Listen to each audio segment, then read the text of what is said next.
whole story began developing 2 days ago. And from that point on, these terrible events kept on snowballing in a reign of terror that has not abated. The main advice news reporters have been able to get from official sources is to tell private citizens to stay inside their homes, behind locked doors.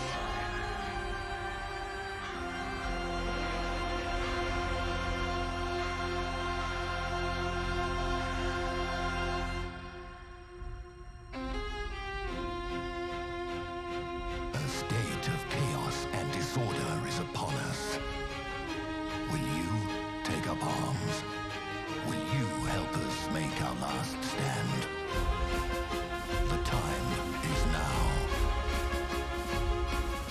Let us be heard as we sing our way into battle.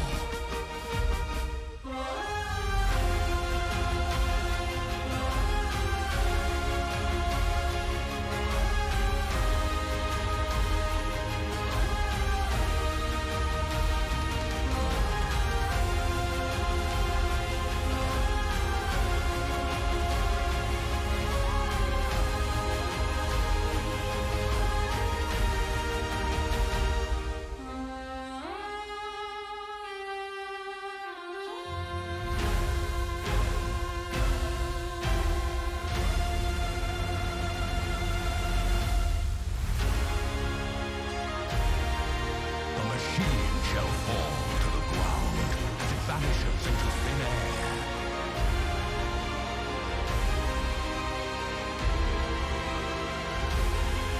There is no wrong, nor is there right. Only freedom for which we fight.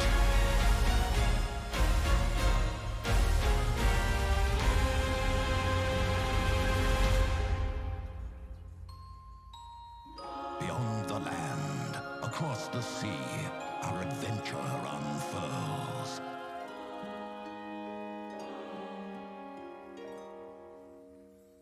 In search of redemption, we find each other. We dream of home, but never sleep.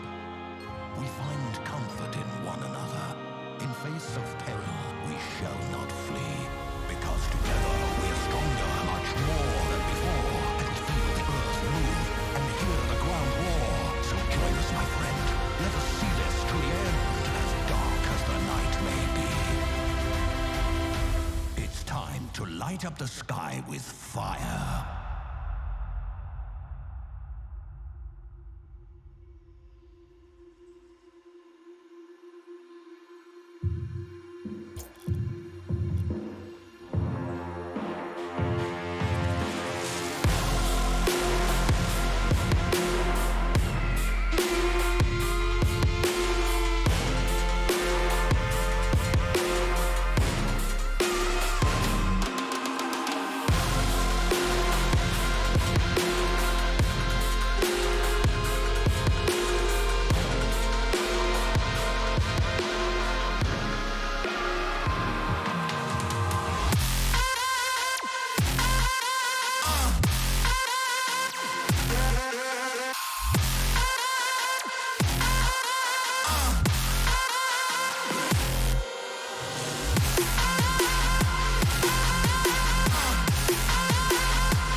la macchina. Noi siamo la macchina. Nous sommes la machine. We are the machine.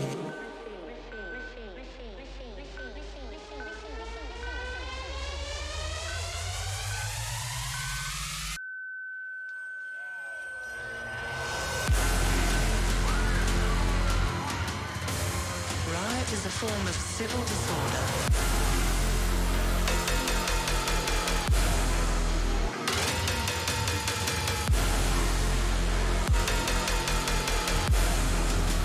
Somebody f***ing breaks something.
Your end is close. We shall enslave your planet, deplete your resources, while crushing your resistance to the ground. But for now, it's time for drum and bass.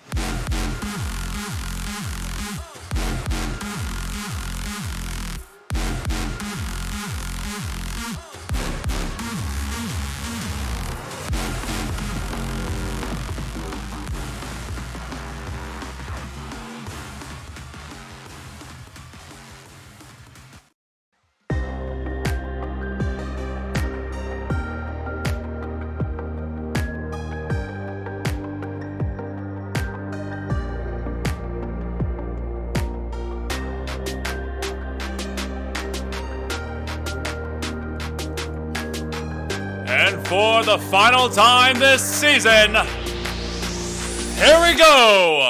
Frontline Gaming Community, Hail Monkey Man at the helm, and Season 5 set to finish up. It is the FLG Champions Draft Series, the final day of the regular season, and we are set to go with 3 matches from the Champion League. Welcome everyone, I'm Hail Monkey Man, of course, and we have J-Rod in the booth with me. We're gonna have a fun time out here, fun time with you, fun time with them, fun time with everyone, and we have 3 awesome matches set to go as we are prompting ourselves for the playoffs of Season 5. J-Rod, did you think that we would get here all on our own? Did you think this would ever occur? I mean, we still have to get through tonight. But it's next week, baby. It's next week. Yeah, it's flown. It's flown by. The wheels are still kind of rolling, just a little bit. We might be a little glued together, a little bit of duct tape, but we're getting there. Hey, that's all that matters. But we're getting through. We have 3 matches that mean a whole heck of a lot. The Ninjas just defeated in a sweep my Casuals, which went and had a winless season. Poor Nebula, Eddie, and Seeb. They did as good as they could, but better luck next time, guys. We'll figure it out on the next season, in Season 6, somewhere down the lane. But the Ninjas looking for a complete perfect season. They've dropped maybe like about 2 to 3 games at most, and they're trying to get through the final wave of your tsunami to make it there. But let's take a look at the rosters. This particular matchup, or this particular trio, has been together this entire season. That's not them. Let's also, Peace, sorry, I was gonna let you know, but you were on a roll there. I couldn't interrupt you. Yeah. PC Dog is on his way home, so that's Sub and Bread Boy to start this series. Oh boy, so drama.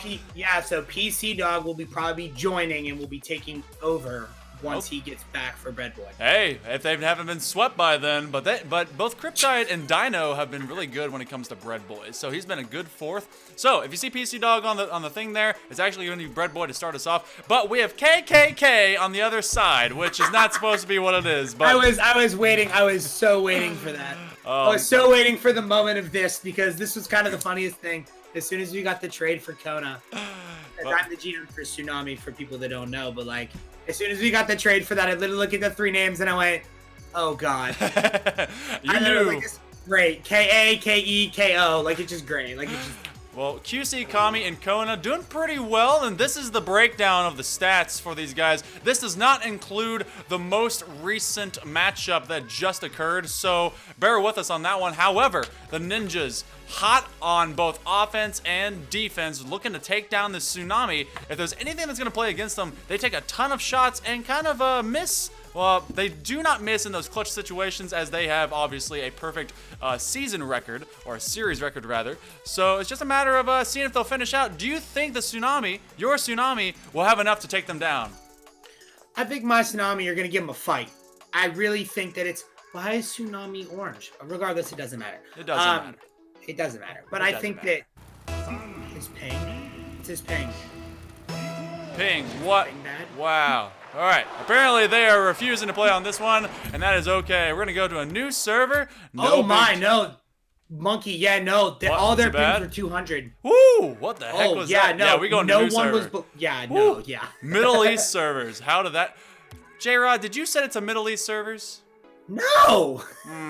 You're the leader. Uh-huh. How did I do it? I feel like. All right, we're gonna check. Oh wait, it out. actually, wait. I was the leader, then made you. Ooh, I wonder if I messed something up. My All right, bad. well, we're gonna go back in there and make sure that it is good to go. So, thank goodness everyone noticed their pings and they were like, no, and just headed out the door. All right. So, since they're using Bread Boy, they were able to show us in that Bandits matchup that things are just fine if they have Bread Boy. Do you think we're gonna see any kind of difference at all, or is it just cruising and bruising and doing the same thing here against QC, Kami, and Kona? I think they'll be all right. I think that. I mean, obviously I'm a little biased here, Just a little bit biased. but I think that I'm letting them both know it's back up right now. So I'm just going back through right now and making sure that everyone knows. Okay, it looks like that we're all actually back on the pitch. Oh, We're gonna have them join again. See if try number 2 is better. There's the ping. It looks much better. It's now, a little Monkey. bit better out there, so that's it's good. Way better. That's way better. That's not Middle East. We're not trying to catch the coronavirus out here. We're just trying to catch some W's and L's. There we go.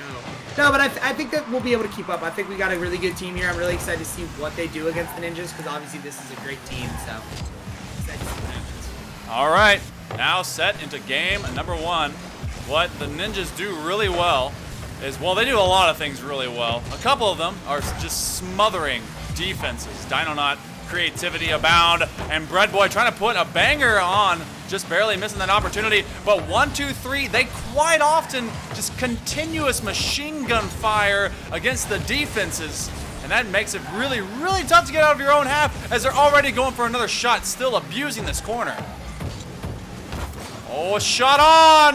Bread Boy working it well, and of course the Ninjas are up first. Yeah, the space in the midfield was the problem there, and then the rotations were so confusing in the back between Kona and QC, which caught them in a big old pickle. And, Bread Boy's not going to miss that wide open net at that point. This Ninjas group, they have not dropped a regular season game together since season 4. Actually, no, since season 3, whenever they weren't even a set group with one another. They dropped the game, did they not?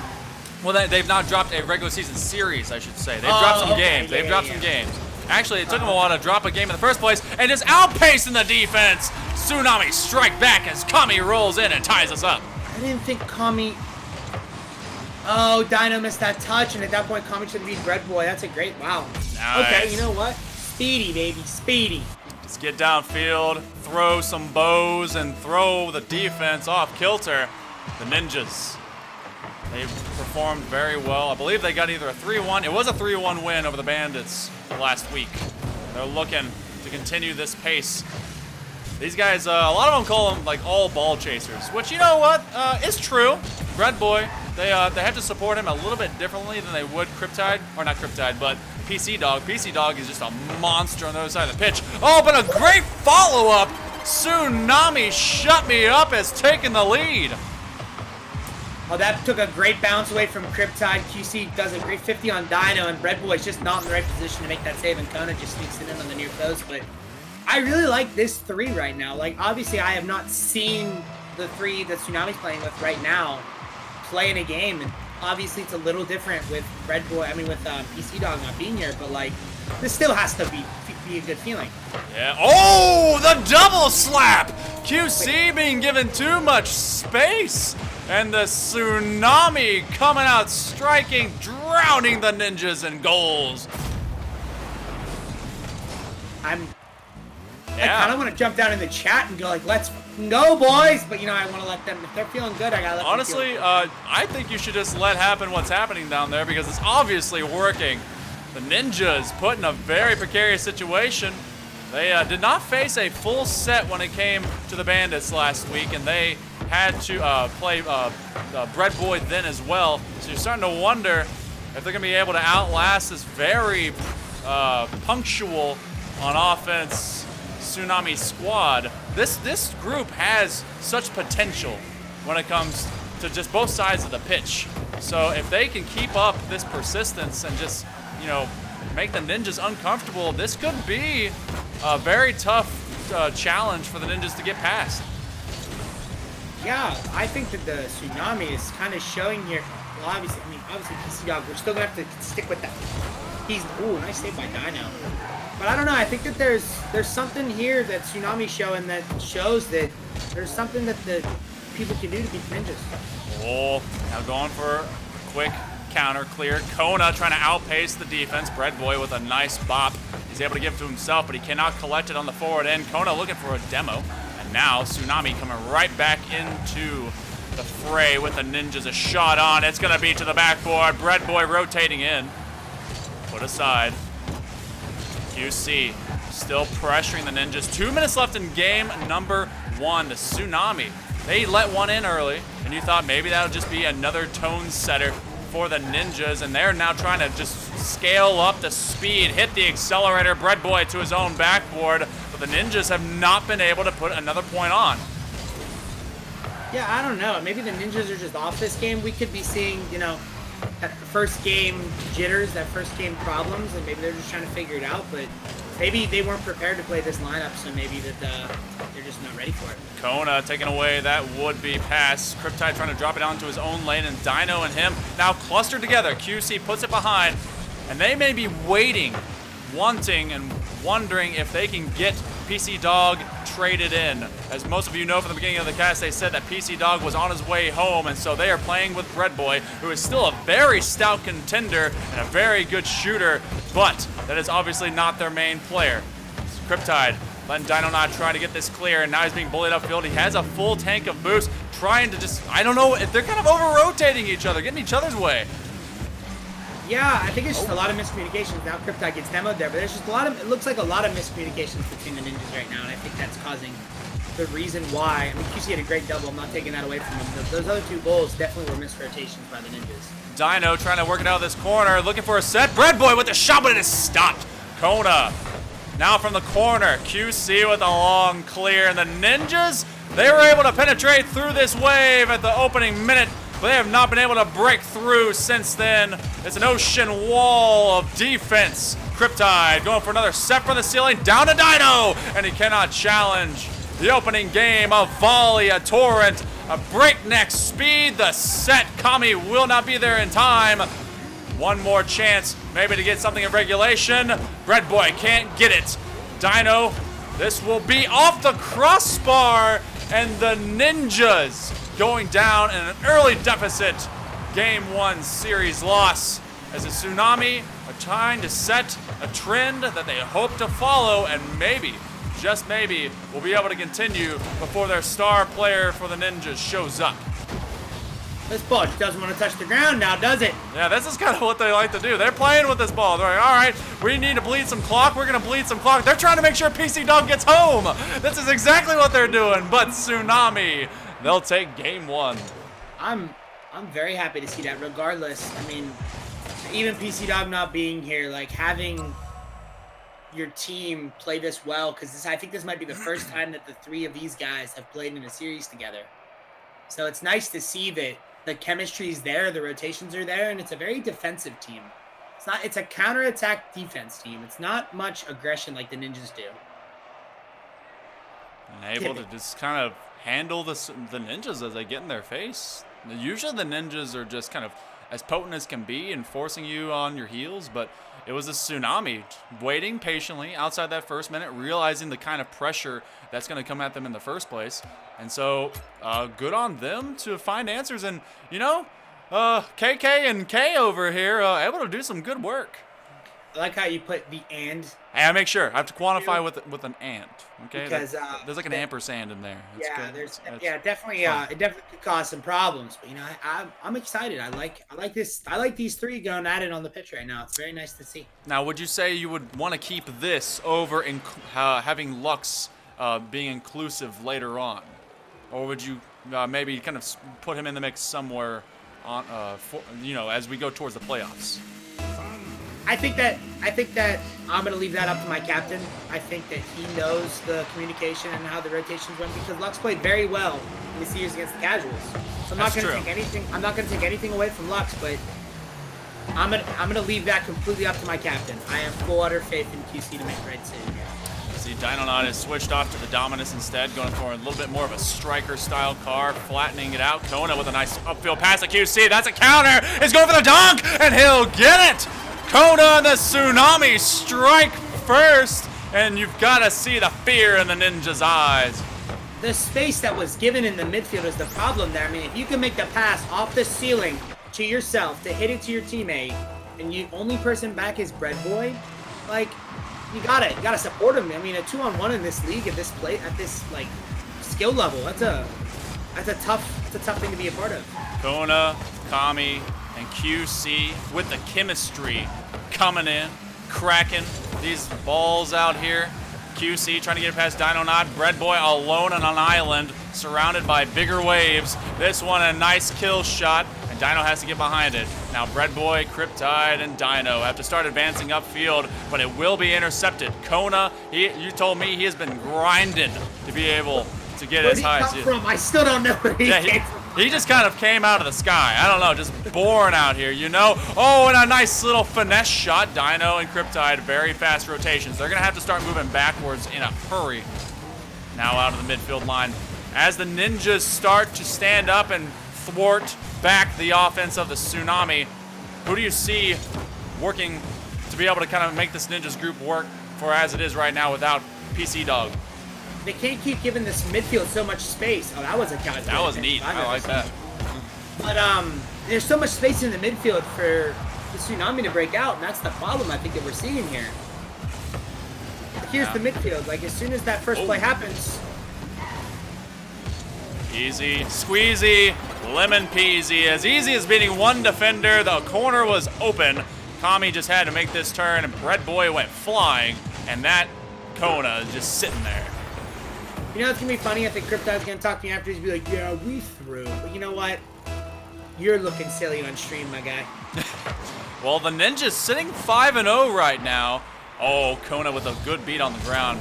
If they were to drop this, they're leaving a door wide open for the mob to contend with them to get the #1 seed. This is as important for the Tsunami as it is the Ninjas to finish off a perfect season. What a carry by Kona. He is doing some mad magician stuff on his own.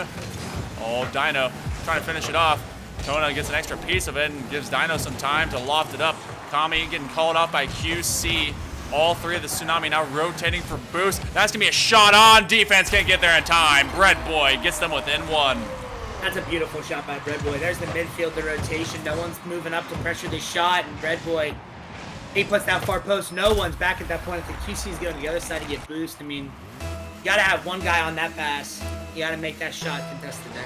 Yeah, they're definitely finding just minute moments of outpacing the Tsunami. And Tsunami, if they are to lose this, it would be just because they're their own worst enemy. Kona trying to call off Kamikaze from coming back so that he can get some boost. He's sitting on that corner, and it looks like he's now advancing to the backboard. will grab it, dropping over to QC. QC trying to dribble. He beats 2. Cannot beat the 3rd. Cryptide now coming back for the Ninjas. They take over the midfield line. It's going to be Kamikaze. He's going to run down, get the big boost, and get challenged. Cryptide, oh, he's in a precarious situation at the post. Nice high flick. Gets Kona upfield. QC is going to extend everything outwards. Less than 2 minutes left. Your Tsunami looking to continue this run so far, but Cryptide may have an individual effort here. Good flick, but good patience by QC. Yeah, this is a much more even game. You got a 1-2 game, 1-goal game, and there's really no domination by either team. You're looking at a nice back and forth thing right here. It's really nice to see. Dino to the ceiling. He drops it behind him, looking for Bread Boy. Cryptide's gonna rotate behind him, and that's gonna be a nice midfield clear. They're gonna roll it on the ground. Cryptide, he's starting to commit to things that he wouldn't often miss. Now from the 45, this is gonna go towards the net. Oh, what a shot that ends up getting saved. That took a really peculiar bounce off that corner, and that's a... Oh! Dino, he's gonna finish it off, and the Ninjas are tied now, 2-2 with 1:10 on the clock. I think the Ninjas are starting to find what they need to find. That's a great shot by Dino, and at that point, that's a very difficult save and read for Kona on the far post to read how fast that's coming into the net there. They just need to be consistent. They need to get in there, corral the Tsunami all in one spot, and not make these mistakes that they're making in the midfield like you've been talking about. QC let to try and dribble forward. Goes on the attack of the crossbar. Now a counterplay. It's Cryptide forcing Kona up to the backboard. Kona's going to try and pinch it off his face, and that's going to be Bread Boy with a shot. Oh, it's a pass over to Dino Not. The Ninjas trying to tie up this series, getting some time on the clock, seeing if they can get their player up or if it's just going to be these 3. QC is snatched up from underneath them. Cryptide and Bread Boy. They're forcing Kona into a dire situation. Now a demo. Bread Boy turning the corner. It's going high. Maybe going to end in regulation. Maybe going to go to overtime. Dino to Cryptide. Cryptide with a drop off. No one to follow, so QC is going to try and run it out. Yeah, but right now Tsunami's all low on boost. Oh, Kona with a long clear there. That was a good space clear. Cryptide over 2. QC, they're gonna let him pinch it, and that is the kill. 10 seconds left. The Ninjas find Pater.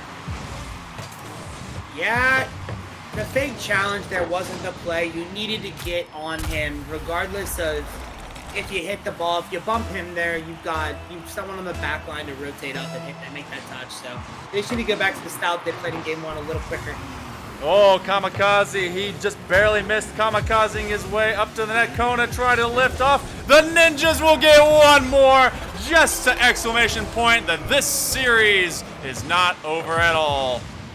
No, it is not. I think the first game, Ninjas just were a little off. I think their first games are never good, so I think Cryptide stepped up, brought his team back, and I think that it looked really good for them.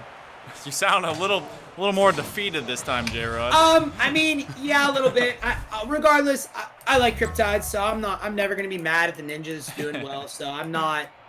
Honestly, I want my franchise to win, but if Ninjas win, yeah, my team. It's a great series, hard fought.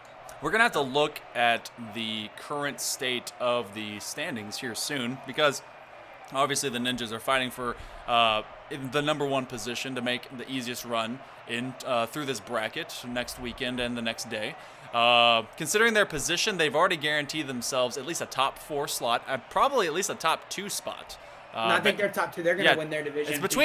It's between them and Mob, honestly, because Mob is currently undefeated, and we get to see them later on stream today. So you'd rather have number 1. That's I'm sure that's obvious, but we're gonna see if they are just gonna do it with Bread Boy. All last season, they didn't have to play a single sub because of the way they kind of finesse through how subs work with the league. And now they've actually entrusted a lot with Bread Boy, and he's been pretty darn consistent. Yes, he has. He's been very consistent. He's gotten much better between Season 4 and Season 5, and it shows that this team is legit. Ninjas coming in hot. They won another perfect regular season. Well, they, just like all greats, they don't just want a regular season, they want the chip. They want that championship to happen. They want that prize. Cryptide takes it away from Bread Boy. And him and Dino just collaborate on that particular clear. QC with an infield pass, and it's going to go to Kona. Kona now trying to continue the play. Drop off past Breadboy. That's going to go backboard with the shot, and they get the save. Oh my gosh, yeah, what pressure by Tsunami there. Just can't capitalize on these shots. Ninja staying rock solid on defense. Good. Honestly, some really great vision by the Tsunami for how they're going to be getting these passes to work, and they just consistently are rotating around and on top, aside one another. Great clearance as now the Ninjas work their way onto offense. For all of a moment, short-lived offenses by the Ninjas themselves. A demo on a Cryptide that's trying to thin out the defense. He respawns, and Dino having switched cars again. Oh, they're both in the sky. I don't know how Breadboy got up there, but Cryptide now coming in. Once more on the attack, and Dino just trying to slow things down out of the Tsunami's edge. Breadboy getting bumped, no boost. Cryptide by himself. They batter, they beam, and they finally hit it in. Tsunami again with the lead. That's the biggest thing. Rotating on that near post typically is, or on ball side, I guess I would say here, typically is going to result in some bumps or some bad rotations, and that's exactly what you see here. Cryptide ran into Breadboy trying to read those touches, and it opened up a 1-2-3 by Tsunami, and at that point, that's a little tough for someone to recover to make that save. If the Tsunami were to win here, I believe they would have either a guaranteed or very high chance of a top 4 spot. Number 3 or number 4, as number 1 and number 2 obviously are occupied by either the Mob. Well, the Mob are only 4-0, so they've got a couple of things to do, and what a beat. Cryptide couldn't get there in time. QC, let's start this one out. Kamikaze, nice little topper. Cryptide didn't expect that. Oh, and QC just stalled out to let him come on by. Yeah, beat out Dino there. That was a great play. And yeah, I think if they do take it to game 5, I think they have that top 4, and I really think they want to avoid, the Eliminator. Oh, so, God, that was loud. Jeez. My mic picks up a lot. I like this mic. It's fun. It's a nice mic. I'm sure everyone at home now has some, some medical bills to send you, J-Rod. Oh, my goodness. Now going for the double. Oh, boy. QC, the captain of this Tsunami squad. Let's just check him out from the ceiling. Gets the reset, hits it high, and then goes for that dunk. Ew. Yes, QC. That's a great play by QC there. QC saying he is peaking at this point. I mean, it is. That was a great shot, though. I'll give him that. That was incredible. That was incredible. Kona and this Tsunami group up 3 now, and the Ninjas once more feeling that pressure. I don't know if PC Dog's going to get home in time. I really don't think we're going to see him. Yeah, this series is moving really quick, and I think that just the timing is unfortunate. Honestly, I still think the PC Dog is the difference maker. But I think if this 3 plays well and does what they're supposed to do throughout, warming up the playoffs and everything, I think that they can do very well. So. Kona to himself. Can Cryptide get there? Oh! Did he actually? He saved that! Kona denied at the crossbar, and they're just trying to extend this lead because they know what the Ninjas can do. They'd rather just stack up as many goals as possible. And, I mean, much respect to the Ninjas because that just shows how much that they were kind of want to keep them at bay. Any type of offensive clout they have built on arms of a steady season. Cryptide with a full stop. He has no boost, and he's just trying to stay in the way. Breadboy upfield with him. Now denying a full clear. Cryptide with a shot, and Kona, this defense from the Tsunami, they are just unable to break.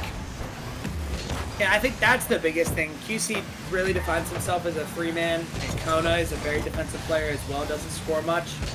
So they rely on counters and good defense, and when the defense is good, like what we're seeing right now, all these saves that they're getting, it definitely feeds to the strategy they want to play.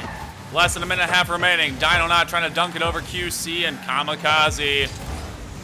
These guys, at the 3-man pass. Cryptide stays all the way back, though, and he will be demoed, showing his butt to the opponent. Not a good idea. Kona deletes 2 out of 3. Cryptide able to respawn. QC from the midfield.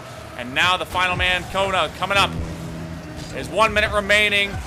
The Tsunami trying to put the Ninjas in a very dire strait as their undefeated season is on the line. Breadboy A toss over to Dino, and he's beat. We are seeing gods bleed, but we're also seeing them strike as they come within 2.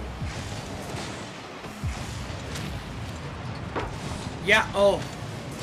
I'm sorry. I looked down there for a second. I kind of missed that, but you got demoed. You know what? Did someone from Tsunami get demoed, though? Pretty sure.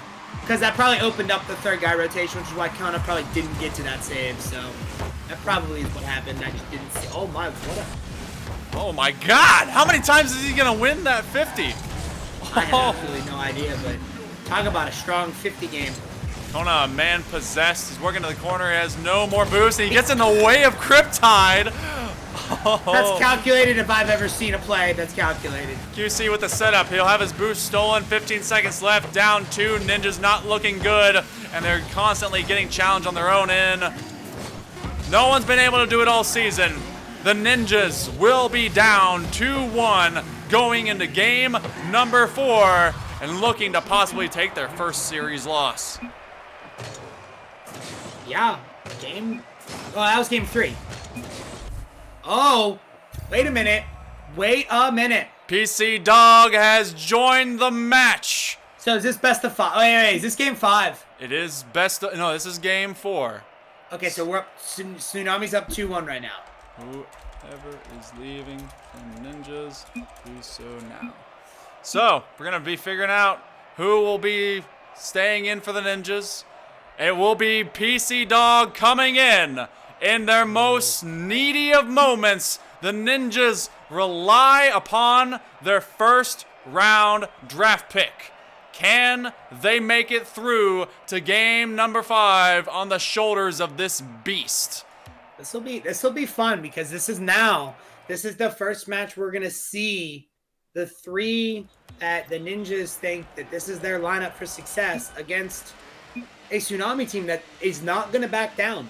So this is gonna be interesting to see. I'm kind of excited. All right, Tsunami.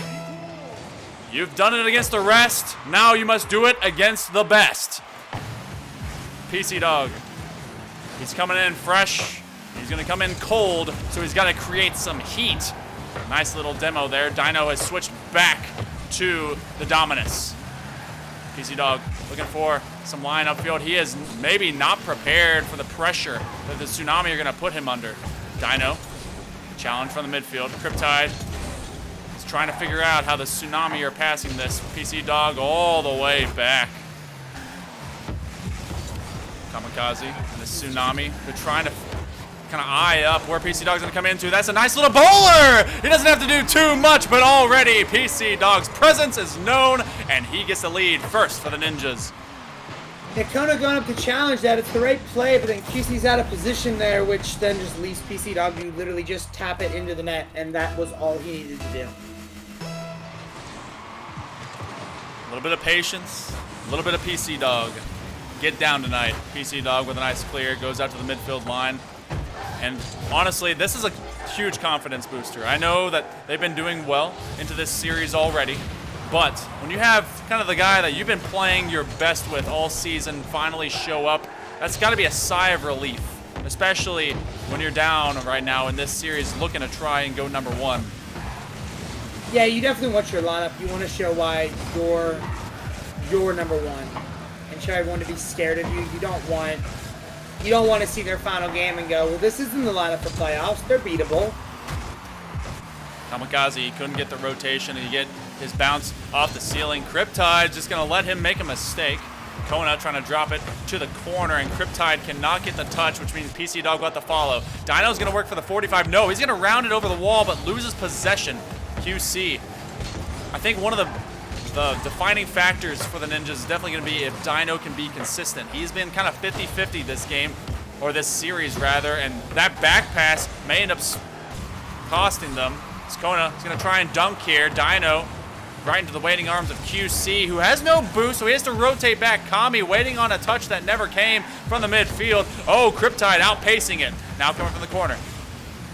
Rolls safely, if not still a little bit dangerously, from his own midfield or from his own goal line. QC waiting on Dino. He's gonna get some boost over the ball. That challenge. We're still at 1 minute or 1 goal up, rather. as we approach halftime. Oh, PC Dog with an early leap. Cryptide trying to bump Kona out of the way.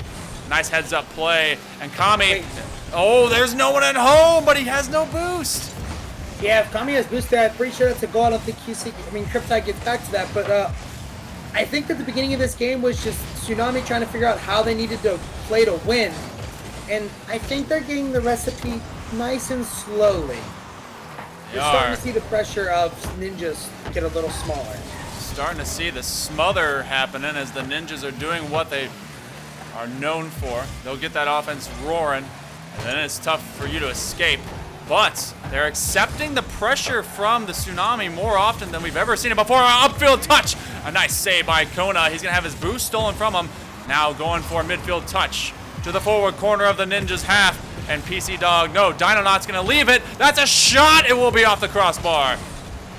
That is unfortunate. They had an open. That was their shot. That was their opportunity to get the goal. Now they just have to break it back out and find another one. Ooh, missed there. Again, Dinonaut not able to field this ball. PC Dog, early leap. Dino is going to turn away. Now looking for that midfield line. Territory control under the Ninjas. PC Dog can't get there. QC, high hop, pass to Kona, and missed! He expected Cryptide to hit it, and he was going to go for the reactive shot, but no! Should have just gone for the dunk. Cryptide with no boost. Kami to QC, QC to Kona, and it's off the crossbar again! Kami with another shot, and the defense won't break from the Ninjas.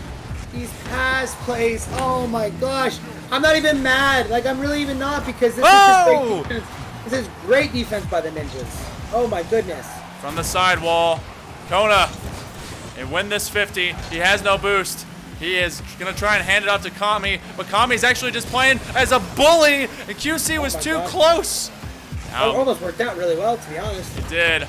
Oh, PC Dog, it's turning, and now they're burning. A counterplay coming upfield, QC. That's going to be from the 50. Kona with a turn back. PC Dog against Kami. Kami trying to get it around his teammate, and Kona looking for the reactive shot. It's a two-man dunk, and they will not get it past the attackers.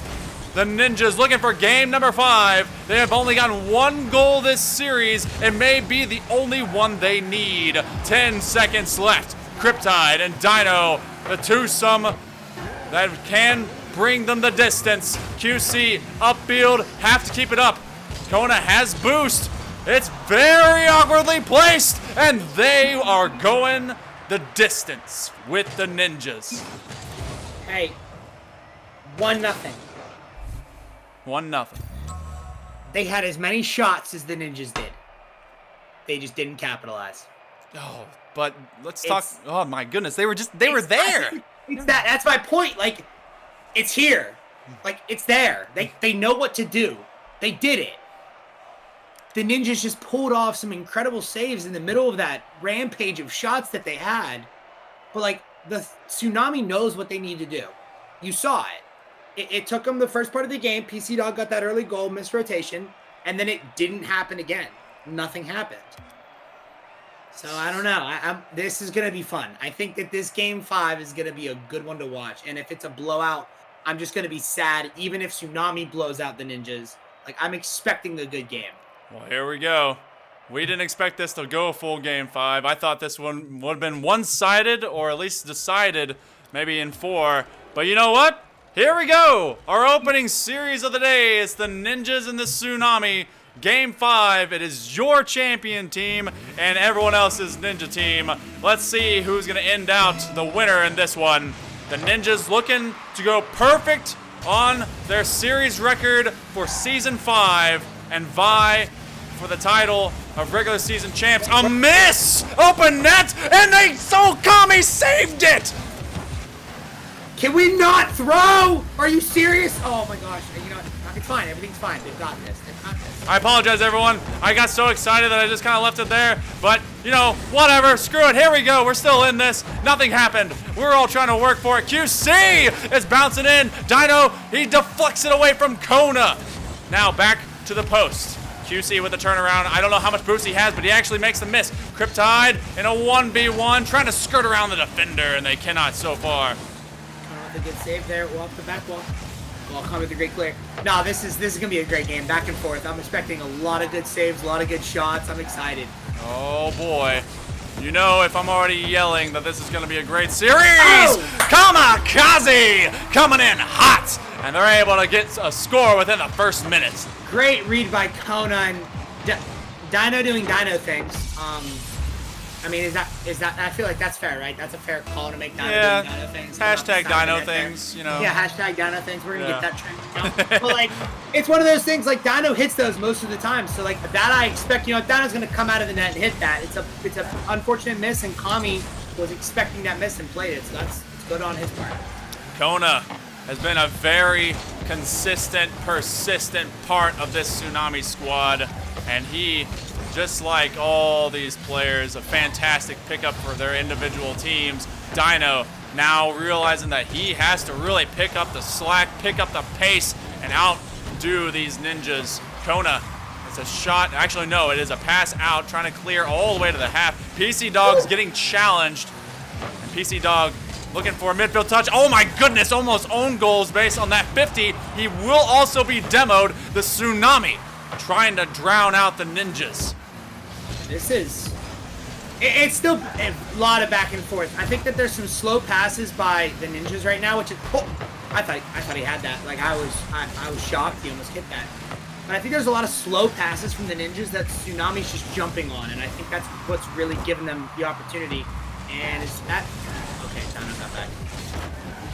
QC, the Tsunami up, and they're still trying to put on the attack. They've realized the solution to beating the ninjas is simply to consistently challenge them, deny them field control, and keep them out from your half. But that is a tough task to keep doing. PC Dog ran out of boost, unable to proceed further. QC Dog, oh my goodness, what a pass. Nice infield play. PC Dog, he catches it just in time. Good flick. Forces Kamikaze upfield. 2:15 left on the clock. Can the Tsunami upset the ninjas? Kona trying to carry this one. Go for the challenge. You can't quite get a piece of it. Will not be able to make it behind, but does get the boost on the front corner. Oh, a miss by QC. PC Dog, it launches over. Dino encroaches. It's a little too close. Kami, high wall. Cryptide, he's going to force it to the ceiling. PC Dog, no, Dino already going for a shot, and PC Dog rotating on this commit. Everyone's upfield for the ninjas. Dino with a rotation back. Oh my goodness, they're throwing everything at the kitchen sink right now. They're trying to get that goal. They're trying to get that aggression, to get that chance. But right now, Tsunami is literally weathering the storm. 1:30 on the clock. One up. The Tsunami going deep into Neo Tokyo to beat the ninjas at their own house. The ninjas trying to welcome them into the dojo. Oh my goodness. But they are having to find a way past. Cryptide to the backboard. He's going to steal this corner boost, and a nice little clear from QC. I think he broke a rule 1 to make that happen. I'm not sure. Going for a dribble. Yeah, actually, you know what? I got to be honest, Monkey. I think that might have been a rule number 1, to which, unfortunately, if things go as they're supposed to, karma is going to catch up with them. But we'll you know what? I respect him for it. You're in a clutch situation where you could take down the best team in the league. Why not? Kona, PC Dog to the backboard. Kamikaze, he just gets it under him. Now on 2. The ninjas primed to take their first series L. Oh, I know I'm gonna hear it from Cryptide, but you know, I'm sorry if this is your first L, Cryptide. I really am. I apologize that it came in this unfortunate fashion on stream, but it happened. Your team, it's just how it is. Oh, a nice takeaway. Cryptide coming back to him. The ninjas, they are scattered. They're trying to figure out how to get past this unending wave, and the Tsunami know nothing but to go forward and to strike. 3 up, 20 seconds left, looking for the upset. I think they've got it, Monkey. 20 seconds, 3 goals. I don't know if you can pull it off.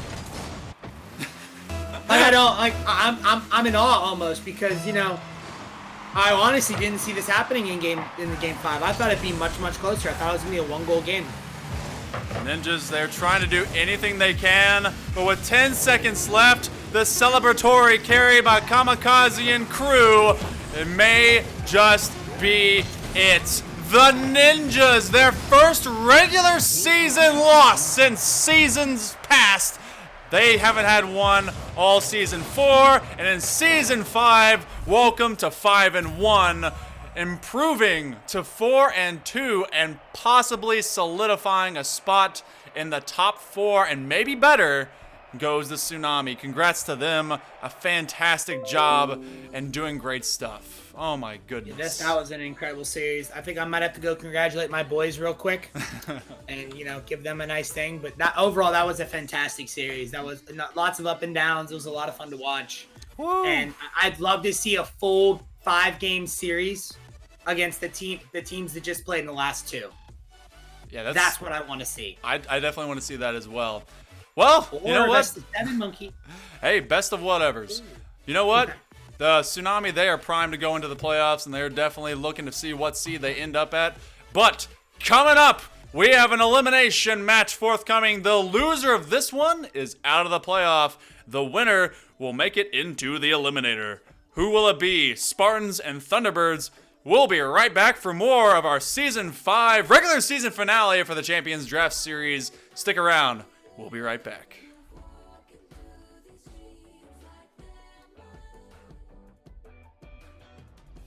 Trying to find a way to the beginning, somewhere in a different life.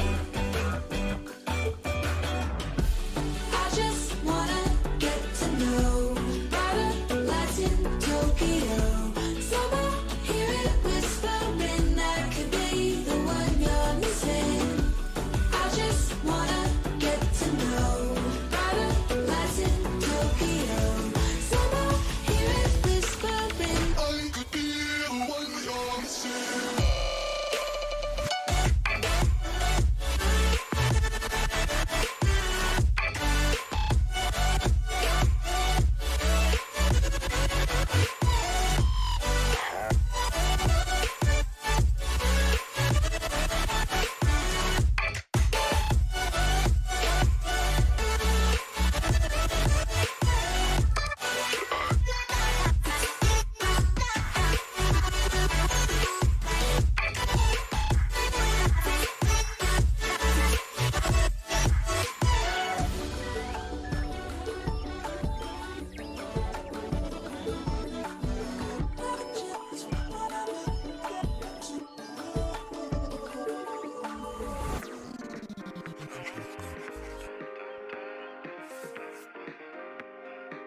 She found a way into my heart.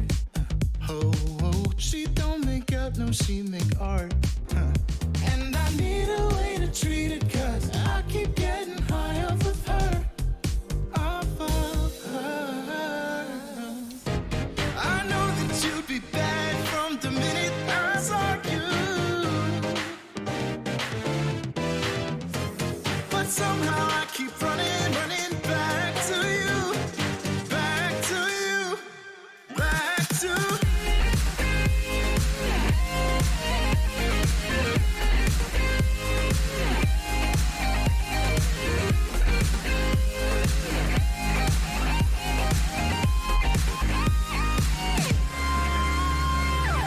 long nights can get me feeling lonely. Hey. And hearing music that can make me smile. But the way I feel with her cannot be explained. But one thing still remains on my mind. I know that you'd be bad from the minute I saw you. But somehow I keep running back to you. Back to you.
Welcome back, everyone. I'm Hail Monkey Man, and we're getting ready for our second match of the day between the Thunderbirds and the Spartans. And we're trying to make sure that everyone that is on the field is going to be on the field. I think that's Bullseye, Monkey. You think so? I hope. Hold on, I can go check for you. Hold on 1 sec. We're making sure that all the personnel that shouldn't be involved are the ones that are involved, because some people change their names and make it a little bit difficult to keep track of everyone. So, regardless, we're looking to get these two underway. Okay. It's confirmed. It's confirmed? All right, so that is fine. Bullseye. Yeah, all right. It is Bullseye, yes. Yeah. So, Spartans and Thunderbirds, both these teams sitting at a crusty 1-4. Neither side seems to be doing too well, yet here we are. One of them will still be making the playoffs. So, that's just how some systems go. They're both at the bottom of the Division 2 for the Champion League. And we have Banter, Typhon, and Mins versus Corrupt, Jathan, and Bullseye. Now, they said that Bullseye might be switching out for Buff Sosa as we get later into the series. But for right now, let's take a little look at their Stataruskis before we get down to the field. Abysmal on the side of Thunderbirds. Like, really, really bad. Probably the worst you've seen. But they're still here and still have a chance to make the playoffs. And so we've seen crazier things already. An upset brewing. Or actually not brewing, just brewing, but having completed earlier of the Tsunami over the Ninjas. So crazier things have happened. What do you think? Is this just gonna be an overwhelming game by the Spartans? The balloon, I can't get over the picture that he has. He said he changed his name back, so if it doesn't repopulate, that's why. But it'll reflect next game. But yeah, it should. It should reflect from what he said. No, but I don't know. I think that the Thunderbirds are a good team. Yeah? You were saying? Yep. Go on. Okay, I think they're just getting unlucky this season. Like, I think that just the pieces are there, and it's just not coming together. Just like the face-off, and, oof. Just big oof. Big old oof. All right. So, a reminder, this is an elimination match. Loser goes home. Winner will be more than likely the number 8 or 7 seed. Probably 8. Bullseye is in, what is that, the Grog? That's the Grog. Oh Yeah. my god. What in the world? Wait, I didn't hear that engine sound again. Let me get back on it real quick. Let me just hear this real quick. Typhon trying to get it clear. Grog dropping it in. Typhon and Mins and Banter haven't had the most stellar season themselves for the Spartans. Corrupt. Oh, Mins, he's just going to take advantage of placement. We have a lot of different cars in this match. He's in the Maverick. What the heck? They've decided whatever. I literally just think that I think that the Thunderbird season is just a series of unfortunate events. And that's their season right now. And it's just tough. It's big tough. Captained by Lemony Snicket himself. Gonna see. Oh, what a play. Jathan. He was in the Vanguard League last season. Did fantastic work. And now they're trying to see if they can get themselves to the postseason, if even just a little bit. Bullseye gets in the way. Able to try and loft this shot, and Jathan just sticking to the back wall, maybe looking for a counter play. Corrupt. Oh boy, Banter just missing the mark for a moment. This would be, I believe, the first time ever, if the Spartans were to lose this match, wouldn't this be the first time that Banter has not made the playoffs? Oh my gosh, would it be? I believe so. Well, but it's not looking like that right now. 3 goals. Now, obviously, we would like 3 for the Thunderbirds to get the full meme there, but 3 goals at 3:33 and nothing on the board so far for the Thunderbirds. No, but I think that, I don't know, maybe he just heard us there. Maybe he just heard us say that. So then Typhon scored. Apparently, this is the first time that Banter will at least not be top 4 in a league. So that's, he's top one. 4. Yeah, he's kind of one of the winningest players in the entirety of the FLG. So, Well, he can thank Andy for 2 of those seasons. Well, true. Going for the dunk. Oh, Bullseye hitting the mark with a nice little dunk from the Grog of all things. Wow. What control. That was pretty. I'm pretty sure he just clipped that. That was something. After this match, we're going to be figuring out if the next seed that is going to be vying for the top 2 will steal number 1 away from the Ninjas. And both these groups just trying to make the postseason in the first place. They have so much talent. Bullseye, which is from former seasons known as Jenga, and also from a previous season known as Carson. He's changed his name a lot, but he's a great player. I just want to see him succeed, but both these squads doing really well. Men's, oh, a little backflip here. Going for another shot. Corrupt from the sky. Puts it under the crossbar. That 3-0 run is starting to slowly disappear. Yeah, we're seeing the Thunderbirds be a little more composed in their attacks, and I think that is definitely helping them right now. Or the sport, I don't even know. I think it's just this can be such an even series. I think the beginning of the game didn't show much. Well, I mean, it's an even series for, well, the Spartans, I think, have just gone a little bit soft because they obviously had the aggression to kind of pay the bills at the early onset of this game. Oh, Bullseye. I almost called him Balloon, but I guess he will be changing his name before. Trying to get something in the back end here. Jathan rotating to his own post. A nice cutoff as Men's trying to dish it over to Banter. Banter with a late touch as Bullseye is going to dribble around him. Men's, oh, to Banter. Back to Men's, looking to pass it upfield. All 3 to include Typhon. Oh, I was going to say we haven't talked about Typhon yet, but here you go. That's a good shot. It's a good shot by Typhon. Now, actually, you know what, Monkey? I'm gonna have to re-say what I said. I think he actually might have changed his name to Balloon. Oh. Like, I think maybe, like, the last time of why he changed, maybe it happened again. Got it. Like, if that makes sense. So you're just Like, saying he's full of hot air on purpose? Yeah, I think he's just, I think it's just, we can confirm that, obviously, after this game if nothing changes, but I don't know. Jathan? Okay, so Jathan just beaming shots from the midfield. Banter has, might have some Alzheimer's working here because he jumped super late. Oh, he was going backwards. He was trying to adjust to the position of that shot, but Jathan, oh my goodness. It's really tough. He shot it so fast, like there was not much that Banter could do to adjust for that shot. Just think of Jason, but with a lisp. So Jathan. Oh, Typhon. Wow. All right, so offense doesn't exist this game. That's fine. Typhon just from the midfield. It drops in. No one challenging it, and he's just going to beam it. I mean, yeah, if you're going to give him that, if you're going to give him the time, if you're going to let him do it to you, I mean, it's going to happen, so. All right. I know what you want. 8 goals, wow. 8 goals so far, just outside in a moment of the 3.5-minute mark in the game. Number 1. It's an elimination match. Well, I mean, everyone's coming in with everything they've got, be it in a grog or otherwise. Jathan from the corner. It's going to get taken up by Typhon in possession. Trying to be had by the Spartans, but Bullseye's never going to let that happen for too long.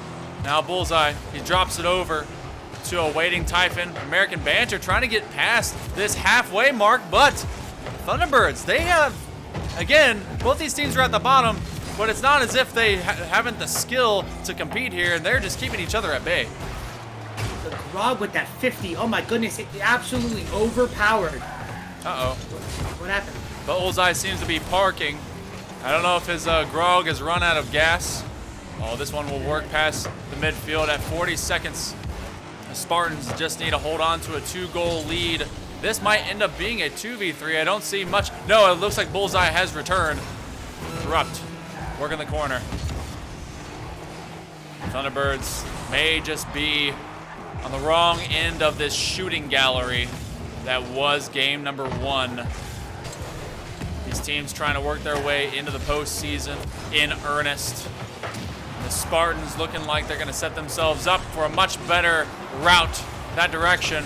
Game number 1, the Spartans will be taking it as the counter comes down 5-3 and a nice opening winner. Oh, but Corrupt, it will end up dropping. Wow. Well, what we've learned. Actually, I don't know what we've learned. I guess defense doesn't exist. Who cares about defense? I don't want defense. I I don't give a Typically, darn. when you score 3 goals in a Champ League game, it's like, oh, we actually did well today. But Nope. when, nope, not here. No, you got to score like 6 or 7. Maybe if you score 3 and then the opponent has nothing, which is what the Spartans did. Thunderbirds were starting to come back, though, and a nice little response by Typhon is able to kind of push them back. Honestly, 4 out of 5, 80% from the field. Typhon just tapping shots out there. That's pretty. I mean, 10 shots to 6. I don't know. I mean, that's pure domination at that point. That's just a lot of shots. That's tough for any team to try to come back from 10 shots. If Thunderbirds can do in Game 2 what they did at that middle point of Game number 1, we're going to have a much more even outcome between these two teams. But the Spartans, they've been berated by Esper many a time. Go green or go home. And they're carrying that banner for him right now. Bull guy. There we go. Bull guy. All Bull right. guy. You know, All we right. got that guy out there. I'm going to call him guy for this game. I see you. Bullseye the bull guy. Still in the drug, though. He's sticking with what he knows. I like it. I wonder what hitbox that is. Like, what is that? I don't know. All I know, it has the biggest surface area. It has the most like surface area for like hitting wise. Even Like, it's bigger the than biggest the hitbox. even bigger than the Roadhog XL. Yep, bigger Wow. than the Rogue XL, bigger than the Merc. It's the biggest hitbox. That's like I don't know why though. I don't get it. Looking at it, I don't get it. it's like, oh my goodness. Corrupt with a redirect midfield shot. Jathan able to dish it to him and just up. Oh my god. Yeah, the hitboxes don't matter. We're talking about how good the Grog has a big hitbox, but the Octane will do. Yeah, I guess. Normie shots, right? Yeah, just simple normie deflections. No big deal. or How anything. dare you use an Octane out here in my league? We should have a league where Dominuses, Phoenix, and Octanes are illegal. Oh my gosh. No. We should do a week. Oh! It should be 1 week of the season. Yeah, we're memeing, and Thunderbirds are like, yeah, we got you. Hold on. Typhon trying to clear it out, but it will be a nice pass. Now from Corrupt to Jathan. One good turn deserves another, and the Thunderbirds up 2 just inside of this first minute of Game 2. So we're looking just like Game 1, except the Thunderbirds are taking the early lead. Bullseye, the bull guy, looking for a flip reset. Oh, he ends up back passing Jathan. Slowly. Thunderbirds looking for positioning out here. Corrupt gonna continue the play, steal this back boost at least. Jathan over to Bullseye. Bullseye back to Jathan. Jathan having to take an errant and jumping. I mean, Bullseye just committing on this and using that big box to completely bully the Spartans back. Oh yeah, no, it's nice. The Thunderbirds are now showing us, they're not just here to get messed around with. They're here to possibly ruin a season and get themselves in. So it's very cool. Wait. Gonna go from the backboard. Nice little ceiling touch, but the Spartans, they were able to profit off of, oh my gosh, from the post. Bullseye, very patient, and just barely missing, going up 3-0. Are you surprised right now with how the Spartans are not unable to respond as of yet? Actually, no, because the Thunderbirds have been playing such a faster pace than what the Spartans have even been able to try to play right now. Like, the pace that the Thunderbirds are playing in the team plays between Corrupt and Jathan, not even Bullseye, between Corrupt and Jathan. Oh, I thought he had it. I just stopped talking for a second. I was like, oh my. Yeah, he flew for a very long time. A very long time. Jathan and Corrupt are clicking so well right now. That's a really good combo to see going. And if you can get your 2 and 3 guy, I guess we're looking at skill level. Oh, Corrupt with his second goal of the game. That's now 3 up. We're at halftime of Game 1, or Game 2 rather. And Thunderbirds here to play. Yeah, I mean, Corrupt and Jathan are hot, and you've got Bullseye as your, I guess, 3rd guy in this instance. I mean, that's a pretty good combo if you're asking me. Out of the 3 franchise teams for the Spartans, the Challenger Spartans were knocked out. The Spartans from the Vanguard League have made it as number 4, and this Spartans team looking to even just make number 8 or number 7.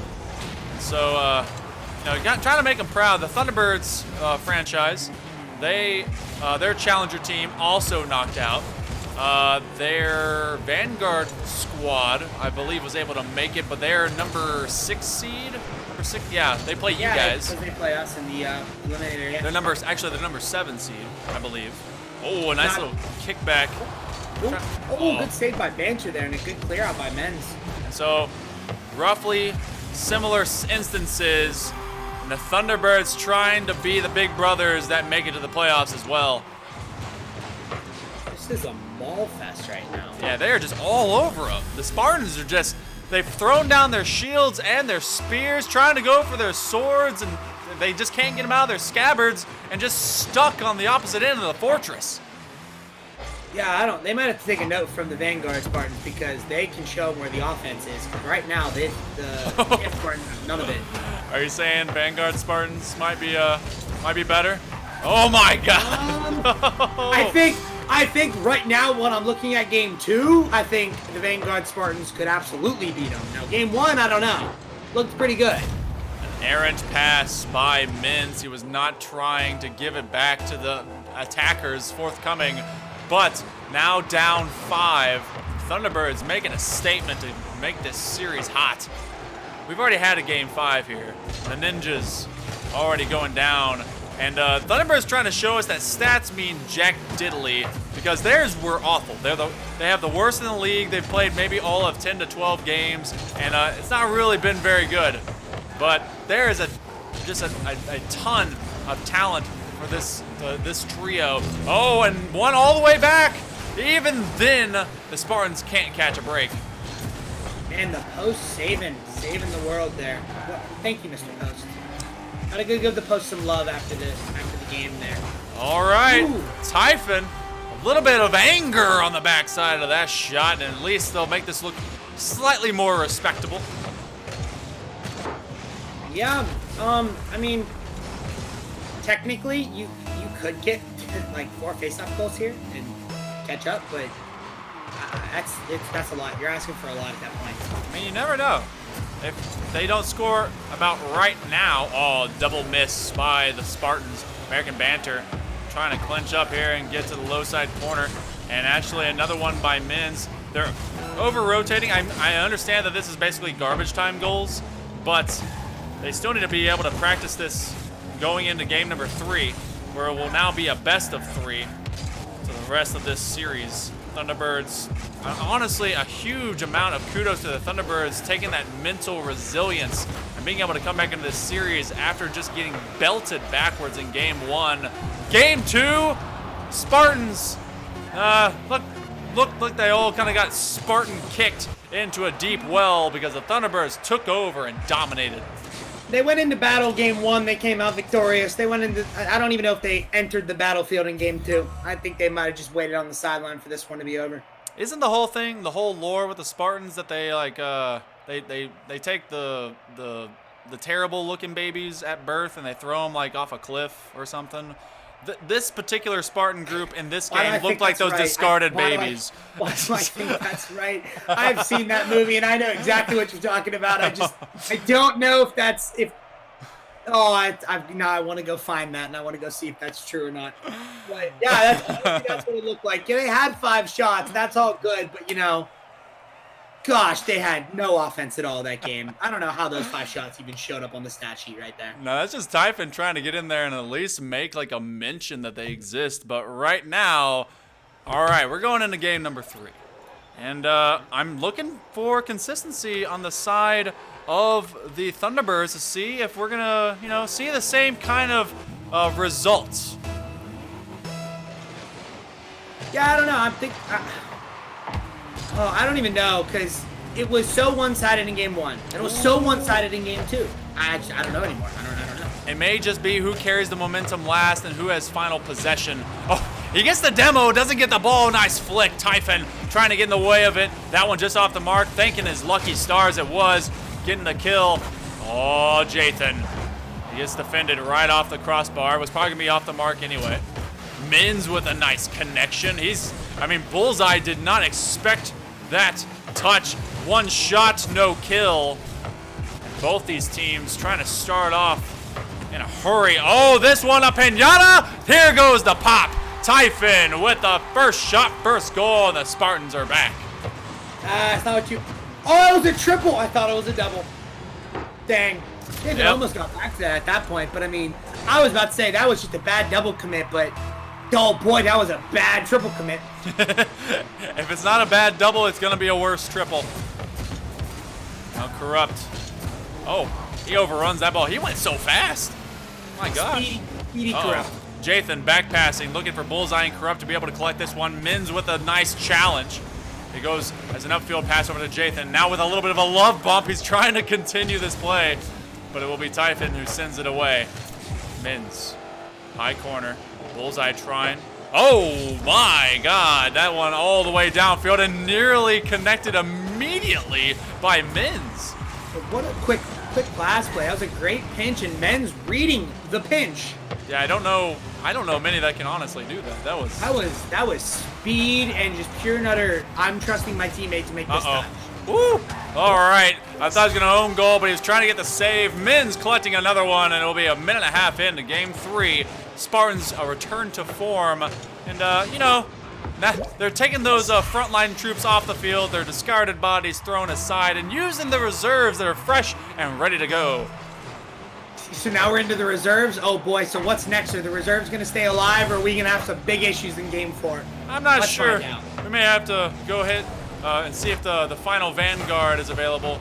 Or actually, I guess the King's Guard at that point. Jathan and Bullseye, they're trying to get bullied by Typhon. And with a little drop pass, Corrupt. He can't get it past the post.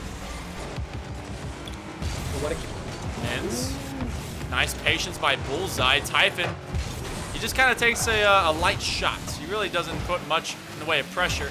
Corrupt getting bullied by Banter. Banter may end up actually helping him get into position. Yeah, because at that point, Corrupt's then the third guy, and he's just waiting for that next touch, and he was actually in great position for that next one, so it almost did not pay off, those bumps. Jathan will not get that leap, does get a touch, drops it over to Bullseye. Oh, Jathan! And that's a nice give and go. The Thunderbirds back up. Oh, actually, no, they're just within 1. I keep forgetting who's up. It's whatever. And they're put in their grasp. Bullseye, though, the great 50, and Jathan with this quick read, the very, very fast read to beat the goaltender, and that's one you need. Halfway through the game, you're down by 2. You're like, you want to get one now, get some momentum going into the second half of that game, and that's a big one if you're a Thunderbirds fan or a Thunderbirds player. Typhon, if he'd been able... Oh, he put it on anyway! Mins coming in! And they extend their lead out by 2. Wait, where did... Oh, there's... Yep, that was Corrupt, I think. Yeah, where'd Jathan go? I just don't know what happened. Like, I was trying to figure out where the third guy went, because technically, shouldn't you have your third guy back there after that demo? Maybe, kind of. I don't know. I probably was too quick to react at that point. That's just great eyes-up play by Mins. Oh, will they collect it? Yes, they will! Nice little 50, continues bulldozing right towards the grass. And a great midfield pass by Bullseye. And they're just able to kind of get one in again within 1. Yeah, this is the game we were kind of expecting to happen. A little bit more back and forth, you know, blown out in game 1, blown out in game 2, and now we're seeing them settle down, play nice, solid Rocket League, and just keep it going. Banter, bad placement, bad positioning. Bullseye to the backboard, looking for a demo. He misses the bump, and the attack continues. Oh no, Corrupt pulled off. He could have been able to get a goal and tie it up, but he will stay back. Now the Spartans looking for the counterattack. The 51 by Typhon. Corrupt trying to get it past Mins, who will circle back round. A miss by Jathan is going to leave it for Bullseye. Bullseye using all that square, and American Banter looking like he's playing confused. Yeah, now, I don't know. He's just not. They're not breaking out of their zone right now. They're just getting locked in. All the way to the backboard. Typhon trying to send this safely away. Mins helps out the Thunderbirds and American Banter. Trying to get all the way upfield and wait for this pass. He'll take the midfield boost and deny Jathan, but Jathan immediately destroys him. Mins looking for a bump, rotating at the paint. Typhon can't really get much more out of that corner, so here we go. It's less than 70 seconds left. Banter playing it slow. He'll bait up one, looking for a bump on another. Typhon from the 50, that's a kill. And the Spartans continue to put this just out of reach. That was such a smart play by Typhon and Banter. Typhon waited for the rush, knew that Bullseye was the last guy, hits it off the 45, right to Menz, and Menz kind of almost missed it, but you know, that's just a perfect play by the Spartans right there. Slowing down the play, getting 2-on-1 and capitalizing on it. They're gonna need, oh no.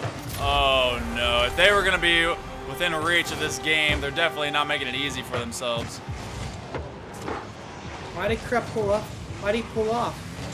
Not sure. I think if he stays on that, I don't mean if you double jump, you maybe get the block, but at least give your teammate a chance. Try to make the block. Try to make the save. Corrupt. Oh, looking maybe for the kill on American Banter. The Spartans, well, they may have discarded all those unnecessary children, and so that's why they were able to have the frontline fighters come right back in, not have to subjugate themselves using the Vanguard. American Banter on the attack, and they're just gonna clean this clock of all its time. Jathan, do you think that we're gonna see, oh my goodness, oh, will it go underneath? What a mathematical play! Still within 2. Not even yet, I guess. 23 seconds, 2 goals. It's definitely possible, but oh, 2. I don't even know. That was still a great play shot by Bull guy, you know, but I don't know. Bull if guy. got him stopped at that point. do you think we'll see Bullseye pull out of that grog, or do you think he's too used to it now? I don't know. I'm actually curious now. You get me intrigued. Corrupt. Now getting touched by Typhon, but it's going to be a tough one. He doesn't have much in the tank, so speed is not of the essence. Bullseye. Oh! Okay! The Thunderbirds! They're going to go all the way down to the wire, showing that you just have to keep going. That was a great delayed 50 by Bullseye, knowing that Typhon's going to try to take it to the side there, not save it into the middle. And has a great 50, so now 5 seconds left. You got enough time to take the... Ooh. Oh, they're looking for the possession play, but it goes just not far enough upfield, and they can't get it up. Spartans taking the lead in this series 3-1, and they will be on match point advantage. It wasn't hit hard enough. That was the problem there. It was on definitely that pass not. to the midfield. Men's, that's just such an easy read for the defender to step up on that. Look at the stats in the game right there. Woo, 5-5. Banter getting carried. Party Oh, was boy. destroyed. I think we can continue on even without the party. Are you still in?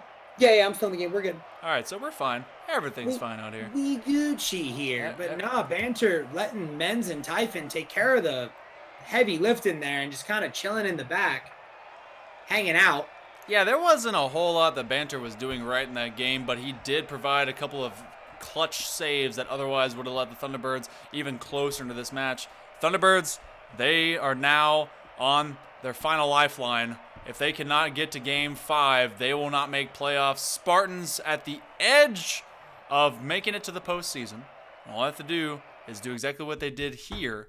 And if not, then I don't know if the tilt will survive the Discord, because these guys, they are very earnest and open with their emotions. So, have a little bit of that resilience, guys. Let's see who makes it forward. Welp. All right. Why? How? Actually, that's my better question. Oh, he came in sideways.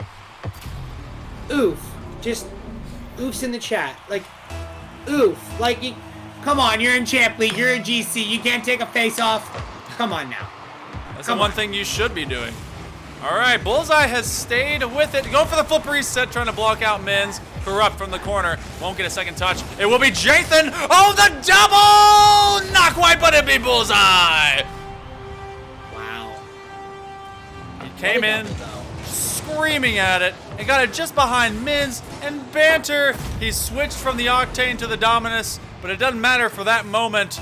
15 seconds in, the Thunderbirds already thinking about Game 5.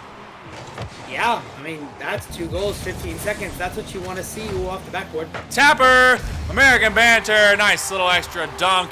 And we're 20 seconds in with 3 goals. Yeah, this is very, very quick. High-level gameplay. Great placement, though. That's a great placement shot by Banter, and that's a great touch by Menz as well. So, I don't know. We're just going to see face-off goals all game. Let's find out. I'm Stay down. tuned. I want to have 20 goals. Here we go. Ooh. We might. Oh, this one a floater. American Banter forcing Bullseye to jump, but no one went for the shot from the side of the Spartans. All right, so for once, we actually have a possession play. So here we go. Bullseye getting bumped, maybe almost put into position. It will be a nice clear by the Spartans. Nice intercept. Typhon is going to bring up Mins. Mins for the direct line. Little dig. But now a continued play. Corrupt gets there alongside Typhon. 50-50. The Thunderbirds, oh, a bad adjustment by Jathan. As Mins now trying to get it out from the wall. Bullseye. Challenged once more by Typhon. Upfield pass, and he's just short of it. Yeah, I don't know. It's interesting now. Now we see the first possession of the game after 3 face-off goals. Very, very quick plays, and now we're back to even gameplay again. Oh, Bullseye going up. And I want to direct your attention to this corner. Typhon was trying to get there, and he just gets nudged enough to open up this shot. That's Caster's curse right there. Even gameplay, bounce, goal. You know what's new, right? Hey, what's new? You know, these two teams are throwing everything they have at their possible final series of the entire regular season or entire season as a whole, because that's what we like to see. Just haymakers. One round is one person or team. One round's another team, taking massive goals and shots. No consistency. I love just how we will have no idea who will finally finish this series out as the winner. Yeah, honestly, I don't know if I have a favorite right now. I still don't have a favorite. Even Thunderbirds being up by 2, I'm not confident in anything right now. Yeah, because if you have Bullseye making these individual plays and opening up round 2. Yeah, because they'll have these shots opened up by Corrupt and Jathan. Bullseye will come and finish it off, but sometimes you just need Jathan and Corrupt to wombo combo together. Whereas with Mins and Banter, they've really had to kind of lean onto Typhon with just his individual antics and a follow-up shot that's missed. Probably gonna be wanting that one back on the books just in case. Corrupt turning the corner. Typhon with the artist from the near side wall. Mins having to rotate out. Ooh, the field's backflip right there. Now, the Thunderbirds trying to keep this pressure up. We're past halftime and game number 4. They're looking for game 5. This being a very, very necessary win for either squad, or else they are gone. Bullseye to the backboard, and it's looking at Jathan. Oh, he's trying to adjust to it. Couldn't quite go for that dunk play. Now it's a 2v2. Corrupt trying to get in the way of American Banter, who is immediately looking for bumps. Steals the backside corner boost. Oh, able to try and sneak it in. Typhon maybe getting there. Corrupt. He cannot rotate in time. And the Spartans strike back. Wow, how many times? 1, 2, 3. Just getting stuffed. 4 shots off that near post. 3 shots off that near post for it finally to end up in the back of the net. Men's with a nice inner rotation to beat. Is it Corrupt? Beat Corrupt to the ball there? I believe so. Corrupt all the way downtown. Banter looking for a clear. Bullseye. An immediate launch. Finding the rotations. They're now up 4-2. And just look at, Bullseye was already in position over here. Typhon just kind of righted it up for him, and he just finds that crease between. That's a banger. That's pretty. You can't just lob those up, especially with Bullseye on the pitch. That's not one you want to leave up there for him. Oh, slaps Jathan off the kickoff. And Spartans, this is looking to go the distance if they cannot find the equalizer here. Jathan looking for a midfield pass, maybe just to himself. Very dangerously hanging near that front side 90. Bullseye. Just wondering if American Banter was going to get this or not. 50 will go neutral. Oh, as Typhon lobs up over to Mins. The Spartans, they just seem to kind of fall asleep at times. If they can't, it is straight up all or nothing for both these groups. They are either going to be defending and stopping everything or nothing at all. Yeah, I don't know. It's interesting because it's a lot of back and forth. Like, you know, 1 minute the Thunderbirds look really, really good. The next minute Spartans do, and I don't know. I still don't know. Mins, a nice little touch over to Typhon. American Banter, he has not yet been outside of a playoff. He has not yet been outside the top 4. And one of those things will at least be true, guaranteed, when this one is over. American Banter turning his backside corner, 30 seconds left as they are trying to get 2 more goals. This one dropping down immediately to the backboard again. Bullseye there just to make sure it won't escape. And a nice, oh my God, that one on the underside of the crossbar. Mins trying for some space. Over to American Banter, no connection. Back to Mins and trying to finesse it under Jathan. That's not gonna happen. The Spartans letting this one go to game 5, and the Thunderbirds trying to get there and upset. Oh my goodness, I don't know who you bet on, but this is a wild one. Honestly, what I would do is I'd open up the betting for this game right now, because at the same point, there is no favorite at this point. I wonder if can I do that again? I don't know. I don't know. Can you? I'm gonna see if I can do that again. Let's, because honestly, it's so. Wait, ready up. We need to be ready quick. Hurry. Okay. Okay. All right, if you guys want to continue betting, get up in there. We are readying up, making sure that things are good to go. I think there's still a few extra bets in there. If you haven't bet already yet, we have some battle tokens that you can take part with. So, you know, whoever's still out there, we need to ready quick. All right. I mean, all right, we're good to go. This is the final game. Best of 5, game 5. One of these teams is eliminated after this. We have nothing but game 5s for you today. The Spartans trying to survive. Same with the Thunderbirds. No freaking idea how this one's gonna end up. Yeah, I don't know.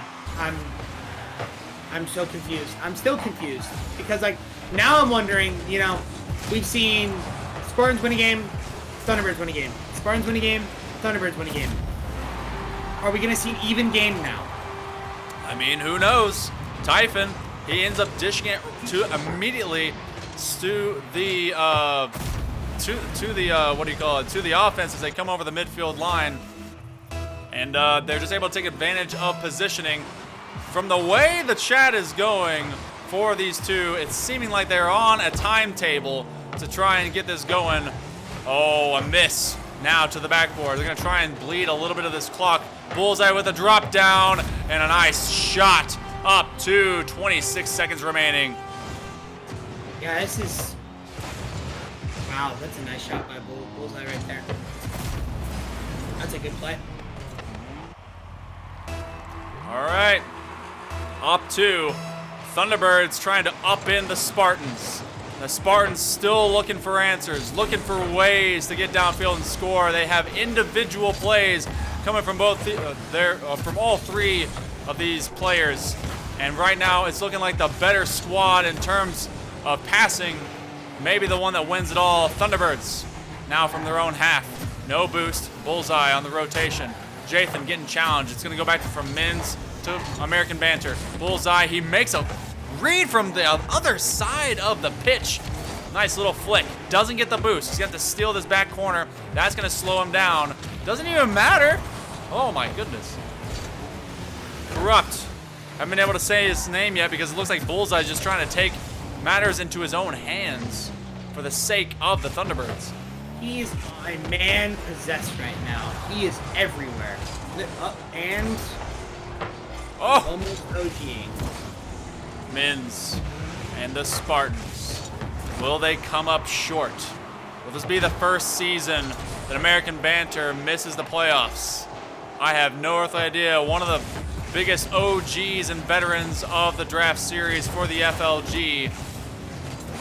A playoff without Banter, is that a playoff at all?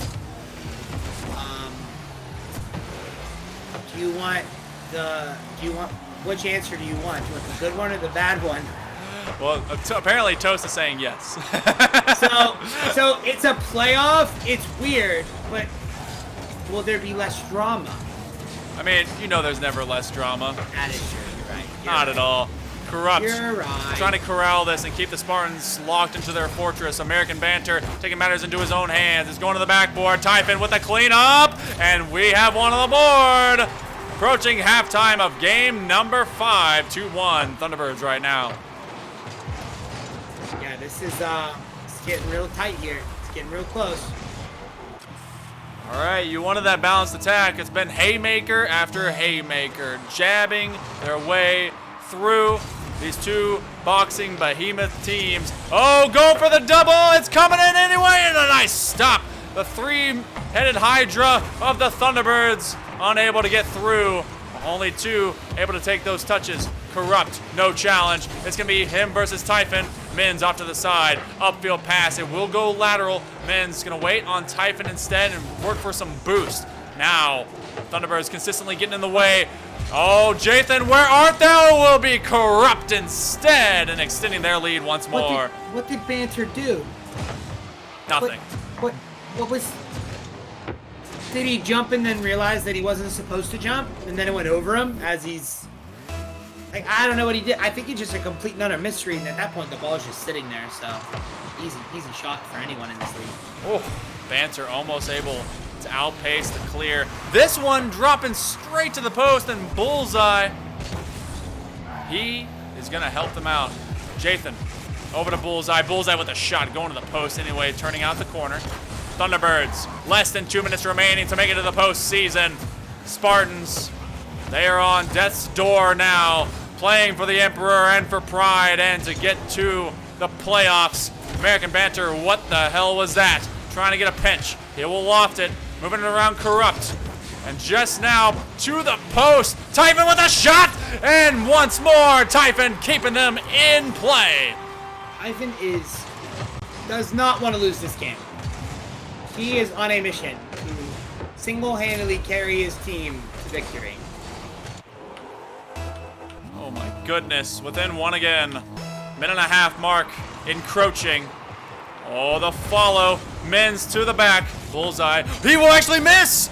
Oh my goodness, if anyone had been able to kind of make that early read. Banter, no, drop. Typhon from the far wall will get there first. Not a lot of boost, not a lot of time for the Spartans. Go green or go home. Bullseye looking for the clear. Men's puts it to the ceiling and back again to Bullseye's possession.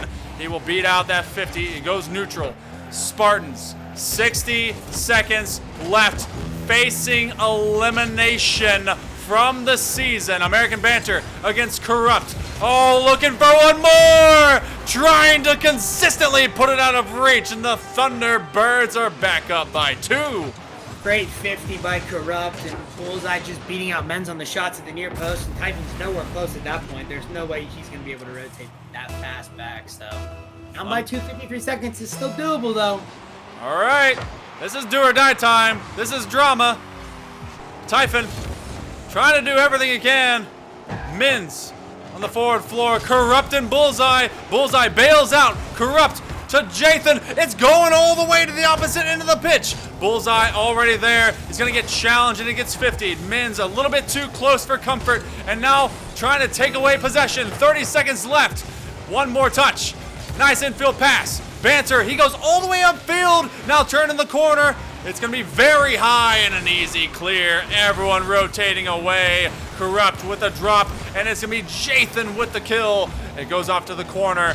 10 seconds left. Spartans, they were unable to hold the castle. They let these birds come in and apply the thunder choke. And they are eliminated from Season 5. Welcome to the postseason, Thunderbirds.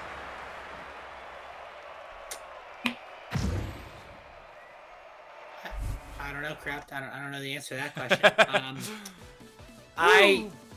You know what? If I had to put money on a player, not a team, I'd put it on Bullseye. And oh boy, did he step up in Game 5. Oh my gosh, he did. He put the team on his back. 75% from the field, 3 goals out of 4. They had 9 shots to the lights of 6 from the Spartans.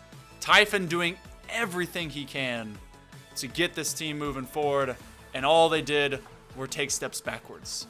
What a show. We've had... Very unfortunate. I mean, they've done everything they can. What a season. Congrats to the Thunderbirds. Welcome to the postseason. You're probably going to be somewhere in the 8th seed, more than likely, depending on what happens next. But, got to figure all that out. Coming soon. We have one more matchup set to go. Will the castle fall? or will the Mob find their first loss? It's going to be the Knights versus the Mob. This is the FLG Season 5 Champions Draft Series, the final match of the regular season forthcoming, as we get to decide who will be making the playoffs. Actually, everyone that's playing right now is in the playoffs, but who's going to be number 1? Find out here soon.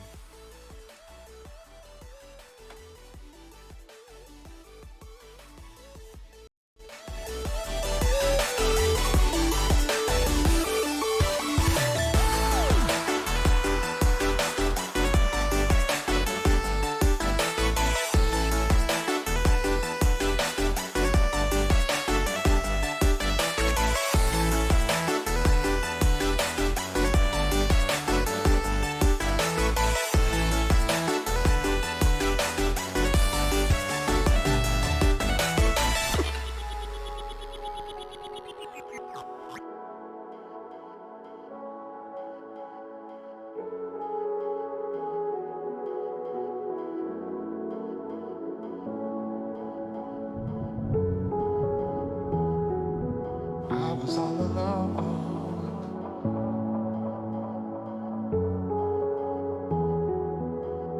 And you showed up under my umbrella. Oh, shelter from the cold. Where do we go from here? Where do we go from here?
Oh my god, I'm muted. We're back for our final series of the day.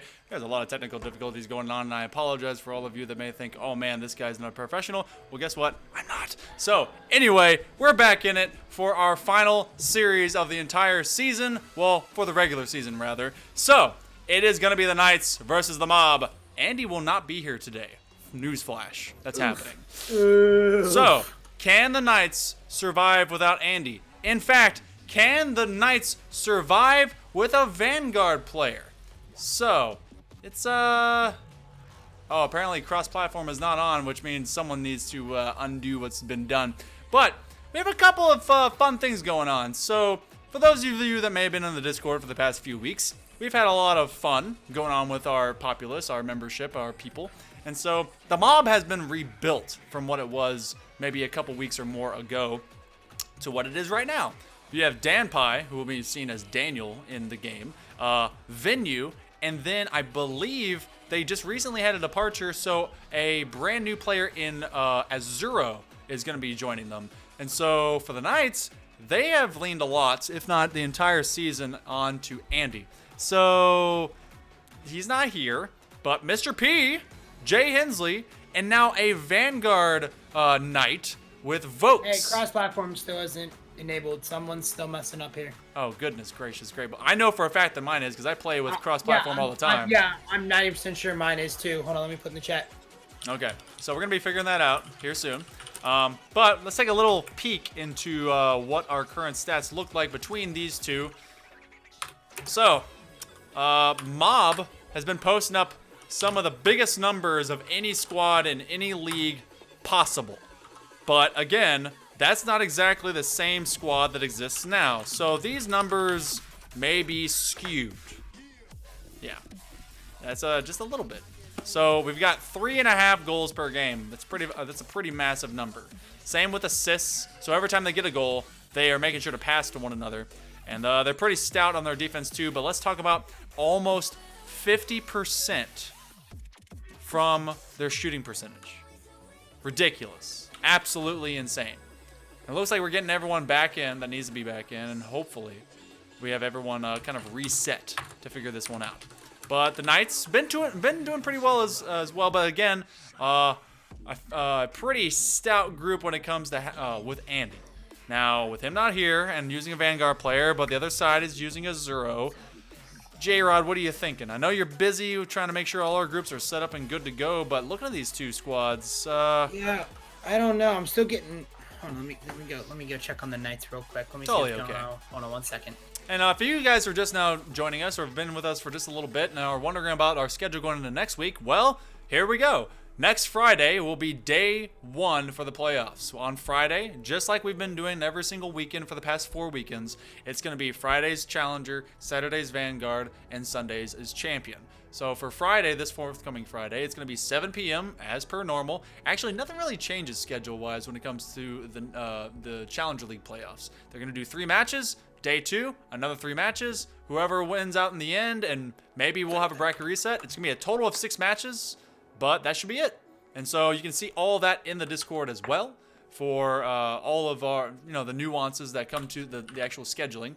The difference is that we have a eliminator, or the Eliminator, as most of you come to know it lovingly so. That will be occurring with the Vanguard League and the Champion League. 6 matches will happen per day for the Vanguard and Champion Leagues. So the first 2 will be elimination matches in the Eliminator. The next 2 will be then in the upper quarterfinals, and then the final 2 of the day will be in the upper semifinals. You survive the Eliminator, or you make top 4, you've already made day 2. So congrats to those of you that have. These 2 squads in particular, I believe, are top 4 because the Mob are undefeated and the Knights are at 4-1. So it's just a matter of, who will survive all the way to the end. The Mob looking maybe to stay undefeated, and they still have to do 1 extra game, I believe, against the Avalanche, which we have to find the general ending to. So depending on how that goes, they could end up undefeated after this Knights group. No idea. No idea what's going to be the end of this. If the Knights win this one, they would be 5-1, which could put them at the top 2. And I don't think they can make they can't make number 1.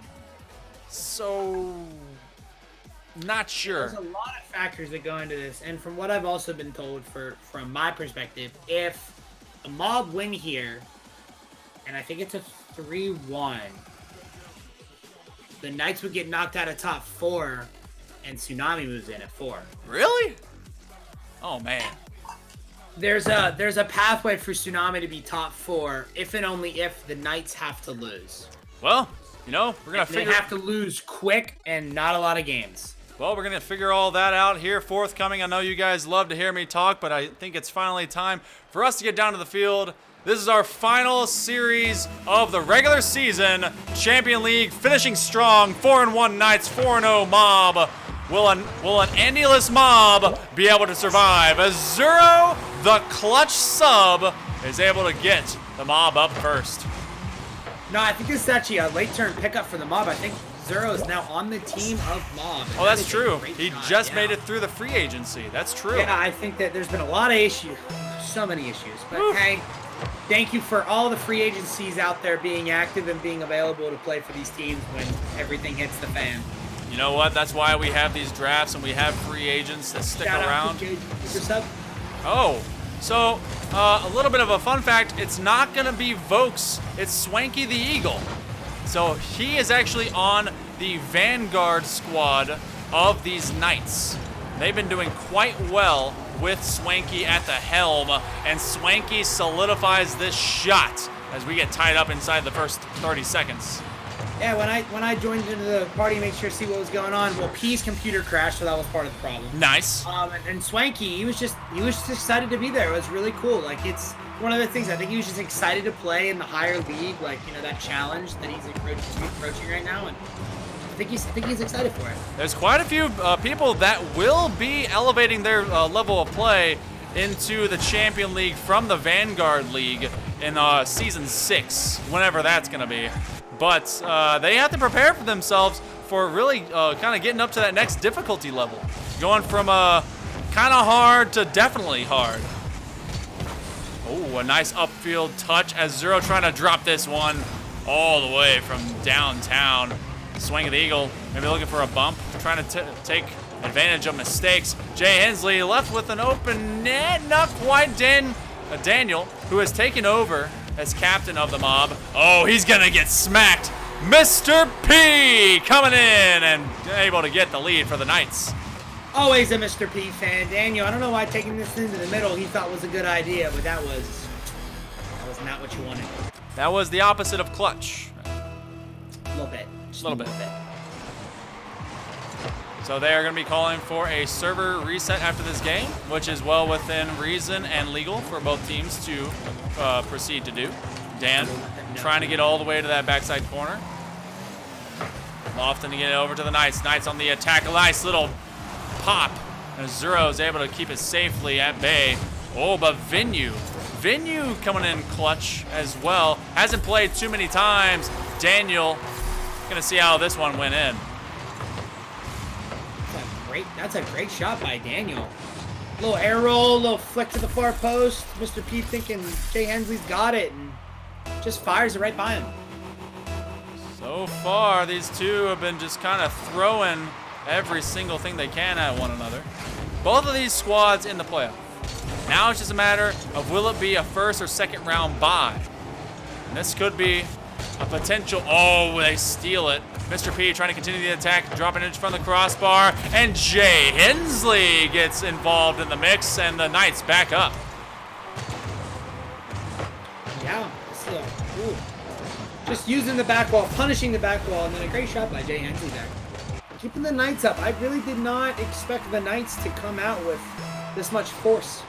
Considering that both these groups are dealing with brand new players, brand new, well, someone from their own franchise and not the same league. It's interesting to see how this all kind of plays out, and that's exactly why we have full draft seasons, because we want to make sure that we get as many players involved in a fun, competitive environment, and it's seeming to be one that both these teams are going to try and make use of. Swanky with a bump over to Daniel.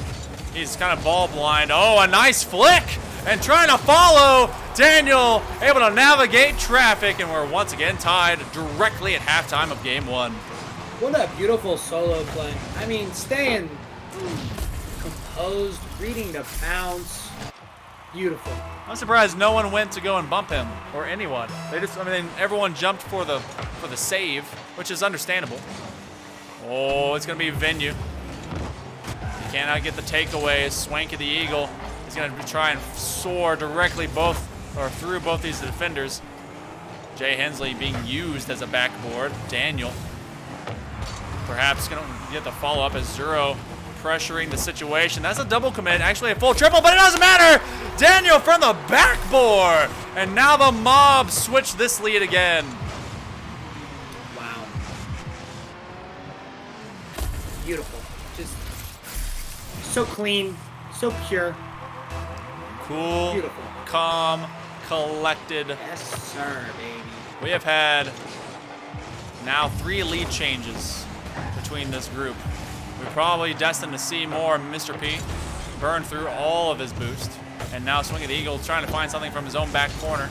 Jay Hensley intercepts, and now Swinky the Eagle gets right in the way of Venue. Mr. P left by himself and is able to kind of stave off his Zero for the time being. Goes to the ceiling. Venue, it's a shot. Jay Hensley with a knock. Mr. P with that midfield pass, and now trying to keep it up. Swank of the Eagle going high side corner. He blocks the clear, but no one's set to receive it on the opposite corner. Yeah, I don't know. It's been a little bit more back and forth, but I think the mob are starting to find their rotation. I think it's just a brand new 3 right now, and they're just trying to figure out how to play it. And I think they're starting to slowly get a hang of it right now. Yeah, they're trying to slow up the pace. Mr. P went flying. I don't know what happened to him. He must have been bumped.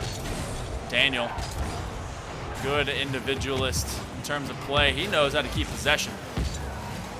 And honestly, shout out to Daniel.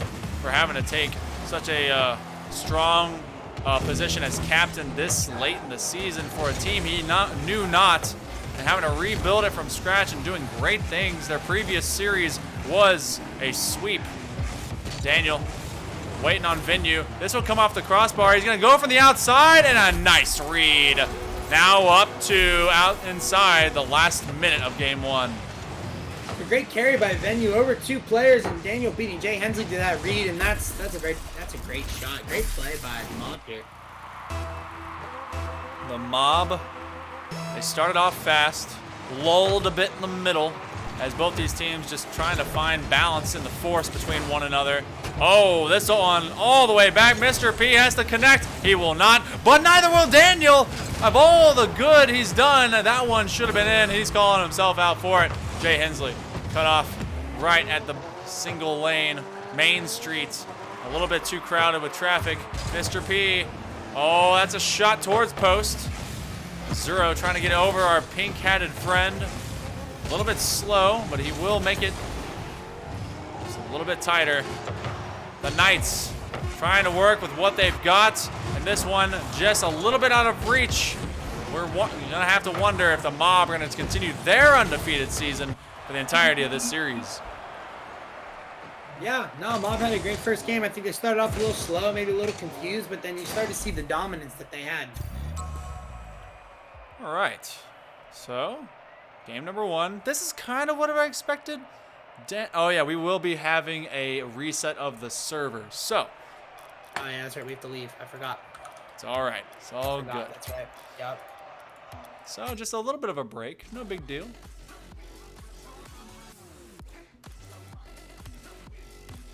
As we come back into our match. I know that we are asking a lot of Swanky the Eagle. It's a little bit tough. The Knights kind of put in a rough situation coming back into this series, but they need to keep doing what they were before. Just play consistent, get these touches. Don't face your own net, and don't be put to where you have 2 extra people kind of trying to dunk on you. You need to work through that space right in front of your net so you can challenge out. So they are at least have to get through a few more bodies, because we saw quite a few double commits. Yes, we did. We saw a lot of double commits, and I think that they just need to calm down, relax, and get back to the game style that they know, because I think that the Knights do have a chance. I really do. Looking like that we have everyone in here, and we're going to rotate right back to the masses and the messes.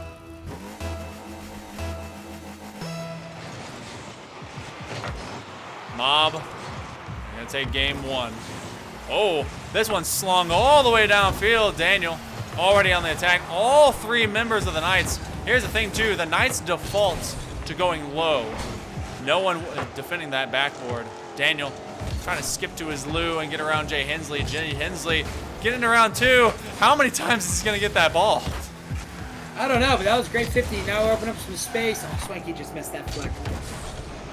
Zero. He's on the front side post. Mr. P, no, it was actually Swanky. Now Mr. P making up for Swanky. A double commit at the midfield line for defense. Venue in the chase. The Mob surviving what was a scary ordeal. But now Daniel with a late leap. He's got some pretty fine mechanics so far, and he's a tricky guy to get past. Yes, he is. He's a great player. Venue, good catch, nice trap. Oh, he gets assisted. Swanking the Eagle, got to get back in time. Nice one to the crossbar. And now an outlet pass over to Mr. P. Can't beat the attacker all the way from downtown. Daniel ends up taking the boost over the ball, and Jay Hensley might punish him for it. That's a nice loft over to Mr. P. Mr. P, just like me, I think Mr. P and I share the same discourse when it comes to a slow flight, because we are both very slow, and this one will be a very fast counter strike for the Mob. Swank with an unfortunate trap, and Venue making him pay for it. Daniel's not going to miss an empty net. Not a chance. So now the Mob go up by 1 here in game 2. Knights down inside the first minute and a half in game number 2. And it's not like they haven't been there either. Jay Hensley, Swanky, and Mr. P. It's a group that can do a lot of good, and a drop off, trying to squirt it around that post. Mr. P going for another play, and they just can't but Daniel. Thank goodness he was rotating to that goal line. Nice little catch, pitch. Jay Hensley is going to try and steal it away. Daniel trying to redirect it off the ceiling. Here we go. One more. Mr. P actually baiting out a zero. Calculated whip. A nice little bulldoze. And still the mob are able to keep the Knights with 0. Yeah, the mob's standing strong in the back line. That's what's holding them together right now. Ooh, that could have been a great pass play right there. Yeah, he was looking to try and give it back to Daniel, but instead Daniel gets a kill on Swanky, slowing him down. As he respawns, Venue looking for a shot. Daniel rotating now. He's going to try and skim this along the floor as Zero over to him. Maybe to the corner.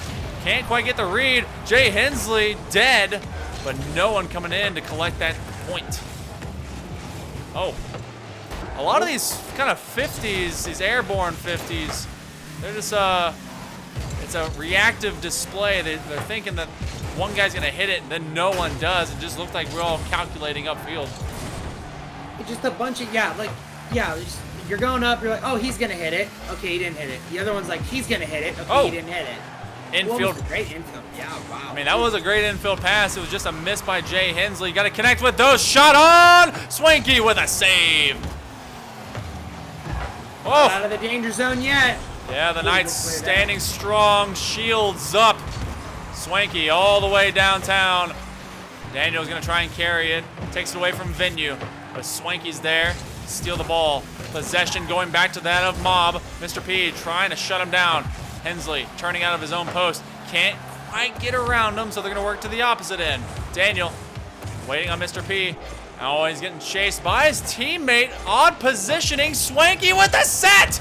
Oh my gosh. I didn't think that was going to work, but Swanky the Eagle, he was shadowing right behind Mr. P, and this immediately got the touch past the defender. 1, 2, 3. Goal, Laza. That was a good play. That was a nice follow by Jay Hensley, staying right close. I don't think the goalie realized that he was there. Pops it right over him, and no, Swanky was close. And then that it's an empty net. You're not missing it. I've never seen someone follow their own guy like that and it work. Something special about that. 900 IQ play. All right, 60 seconds left. Venue's out of the picture. Pass. Oh, Jay Hensley just a little bit short, but that was also a very fast, high pass.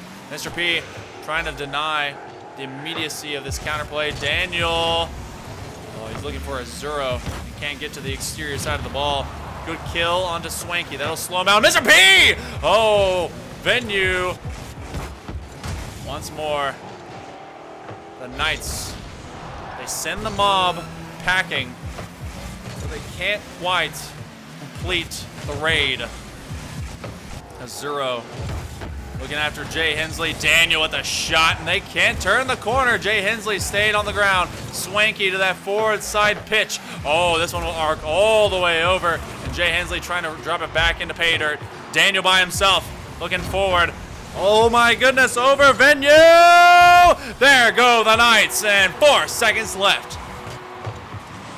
Yeah, this is something special. Venue just misreading that, and Swanky's gonna make him pay. That's an easy shot for him to make. I mean, now you have 2-1. The Knights looking to take a game here. Venue twisting and turning. They have to get airborne if the mob want to be able to take game 2. That's gonna be the most difficult task. Daniel with the challenge. Oh, Mr. P, they're looking for the kill. They just want to bring this to the ground. Daniel keeping it up. A Zero, he flings it all the way down, and they can't get to it in time. What a game. It was a great game. Now 1-1. Monkey, I was thinking about this as you were talking about the armor of the Knights. If for somehow in Vanguard, the Spartans play the Knights. So much armor, so many swords. Yeah, it's true. It's going to get confusing. Well, hey, good news. In Vanguard. Okay, so the Spartans Vanguard, are. That's Vanguard, just true, yeah, because the Spartans just lost. No. Champ Spartans, bye-bye. Good season. It was a tough run. Toxic. But, very sorry. But, life, the saying, life's and then you die. So, it's just one of those things. You got to live life to the fullest. You live until you die, Exactly. Live until you die. All right. We're going to game number 3. This series is tied. Knights performing majestically and doing so well to be able to just advance as well as they can with a sub from their franchise. This is why I wanted to set up franchises like this, so there would be enough people to kind of make up if we had a lack of free agents. And this is working out, huh? I do like that. No, I really do like that because it's also a nice way to find a sub. Like, I don't know if you're going to do this in playoffs, but if you're part of the same franchise, can you sub? Like, is that going to be in day 2? Is it just the 4 players or is it your franchise? Day 2, no subs at all. You can sub with your team, but you cannot sub. Doesn't matter. Nope.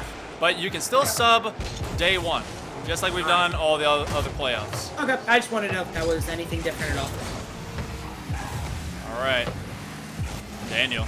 I'm going to slow things down. He's going for the carry, looking for the pinch. Will get one. 2 attackers upfield. Mr. P keeps it in place. Swanky. He's going to have to leave Mr. P to do the heavy lifting. Oh, nearly bumps into his teammate. No one is on the backboard to play this out. But still, they get the clear. If Daniel got that dunk, I think I might have cried. The long fly across the field to get that dunk, that'd have been really pretty. And Andy in training. Jay Hensley looking to work this backboard all the way out to Mr. P. He puts it underneath in a last-second heroic by Daniel. Keeps this even at goose eggs. Now to the opposite side post. Mr. P keeping the mob honest. Nice little half draw. And they work past the midfield line back on the mob side of the half. Rotating back around. Daniel trying to get it clear. Spices it up to Venue. That's dropping straight. Oh, a nice little pooch. And they just can't get it past the forthcoming rotation.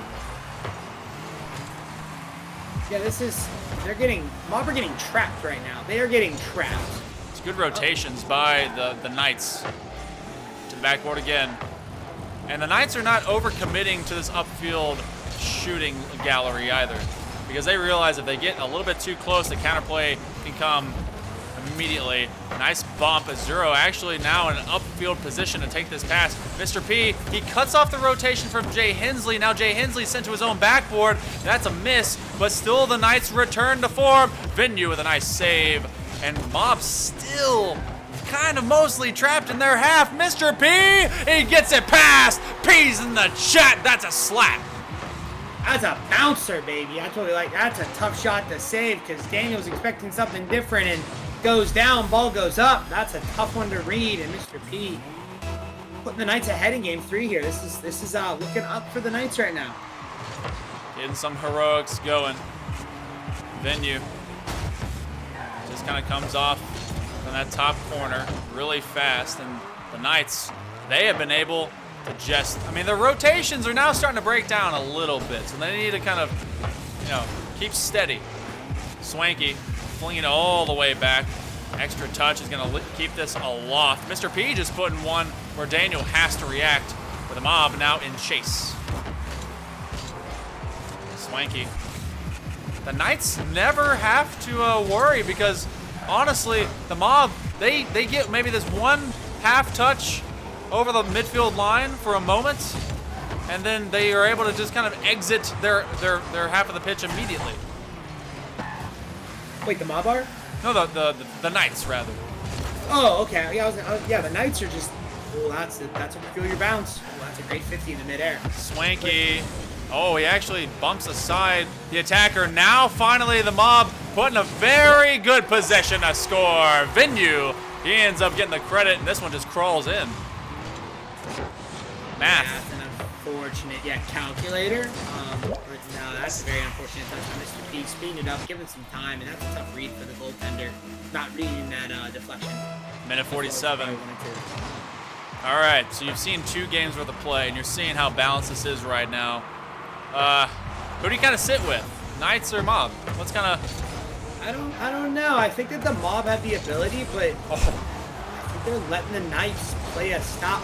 Oh, a 0. No, Venue able to just outpace the the attacker. One touch right here, and Jay Hensley was already out of reach. Yeah, not much you need to get back at. Yeah, I don't know. I think that the Knights' chemistry, like the team play, is better than what the Mob are showing right now. But we look at individual plays and shots, goals, we're looking towards the mob. You're like, this is the better skill team, but sometimes the better skill team doesn't win. I keep looking at Mr. P's car. It looks like it kind of looks like a yellow tractor with those like tread wheels. Oh my gosh. Like look at it. Yeah. Look at that thing. It's even got the bars. It needs to be green, but it needs to be green though. I know. It's yellow. It's like a highly construction bulldozer. Oh, there we go. Yeah. We need to give them. I don't know. We need to give them something that'll make it look really good. We just don't know what it is. We'll figure it out. Turn in the corner. Venue not able to get there. One more. Jay Hensley, Daniel, and Venue able to get in the way and just in the nick of time. This one's going to come out lateral, and a nice one for Swanky to be able to challenge. Continuing the attack of the corner. Hensley, he'll get there and get demoed. Daniel to the sidewall. Less than 30 seconds remaining. A nice clear all the way downfield. Jay Hensley must get there and put it to the sidewall again. Now on the nice side. Daniel playing for time, playing for keeps. Venue playing to score. Azuro and the mob. They want to take match point advantage from game 3. They would love to take over this series. Daniel, he's overcommitting on this one, as Swanky had nothing in the tank to do anything with. Mr. P has to get the shot, and he will! 3 seconds left, and we're tied at 2. Mr. P coming up clutch for the Knights. If I told you he had 7 shots this game, Monkey, would you believe me? I would, maybe not, I don't know. Mr. P playing his greatest game of his life. Lights out, baby. Lights out, P. This one, he's going to stay aloft. The mob could finish it if they are able to rotate forward. No, it will hit ground. All right, an overtime win here will be match point advantage for one of these groups. Oh, the miss. Venue, that'll be it. 4 seconds, miss rotations, and the kickoff goes the way of the mob. Cool. It's a great win by Azuro, and Venue with the follow. He's not going to miss that shot, but Monkey, I was going to say winner of this OT might take the series in 4, because I think that's a lot of momentum, and that's a tough one to swallow. Yeah, that's a loss in game 3. That's a tough one. That's a mental check right there. 15 shots and you lost. Oh my goodness. Well, I mean, I didn't even realize that. Like honestly, 3 goals, 2 shots. Whew. And 50. You know what? Wow. Okay. 15-2, which means someone owned gold. Yeah, Mr. P got that deflection on Venue's touch, remember? Yeah, that'll do it. So that's like a reminder. I saw a screenshot, stat guy. I saw a team have, what was it, 21 shots and still managed to somehow lose the game. It blows my mind. It really that might have been 2 green teams. One might be a ninja, the other one might be a Spartan. I'm not sure. Who's to tell? I think that sounds right, but still, I mean, you put up 21 shots in a game. It's almost demoralizing. You couldn't put the ball in one more time or something like that. And the 2 came from Mr. P. Swanky couldn't put him in. Hensley couldn't put him in. Mr. P's just out there knocking him down. He needs a supporting cast. Come on, guys. He needs some help. Come on, Does Mr. guys. P need to carry you this whole way? Goodness gracious. Where's that man? What's that man's name on the Knights? What's that guy's name that's not here today? Andy? Yeah, I think that's his name. That man's? All right. Bully got that dub, did they not?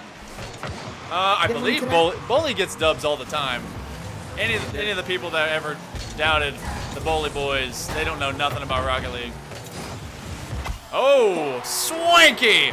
Well, it's been a while since he got a goal, so might as well get one in the first 10 seconds. That's a good double tap to get the pass. And Swanky, I mean, I'm sorry, but what a pinch. He's not going to miss that. Vanguard players won't miss that, so you can't miss that shot. You got to hit that one. He does. So well, Vanguard players would miss that if they weren't able to leap as quickly as Swanky. That was pretty fast. As soon as he saw that pinch, he just leapt towards it. Oh, yeah. That's one of those things you see, you're like, I got it. And you've got to go immediately. You can't even hesitate at all. Jay Hensley trying to work against Venue. Azuro going to get some boost. Oh, and then Daniel just shutting down Swanky Jay Hensley. And the Knights, they will contend to keep this on the forward end. Swanky, trying to play tricky. He played tricky just a little bit too close to the goal line. Oh, a slap. Swanky the Eagle, he knew he didn't or could not move, or else he would have saved that one. Jay Hensley ends up going for that challenge really late. He could have gone for that ball immediately. Just didn't work out. Now, Mr. P. Jay Hensley hoping for big boost out here and swinging the Eagles. Swanky just taking out the entire mob team, but forgot about Azuro over there. Just one. That's all it takes. Oh, but Mr. P over-rotates. We're now tied again. 1:15 off the clock. Demos work, They do. but then the counters off of demos, kind of deadly.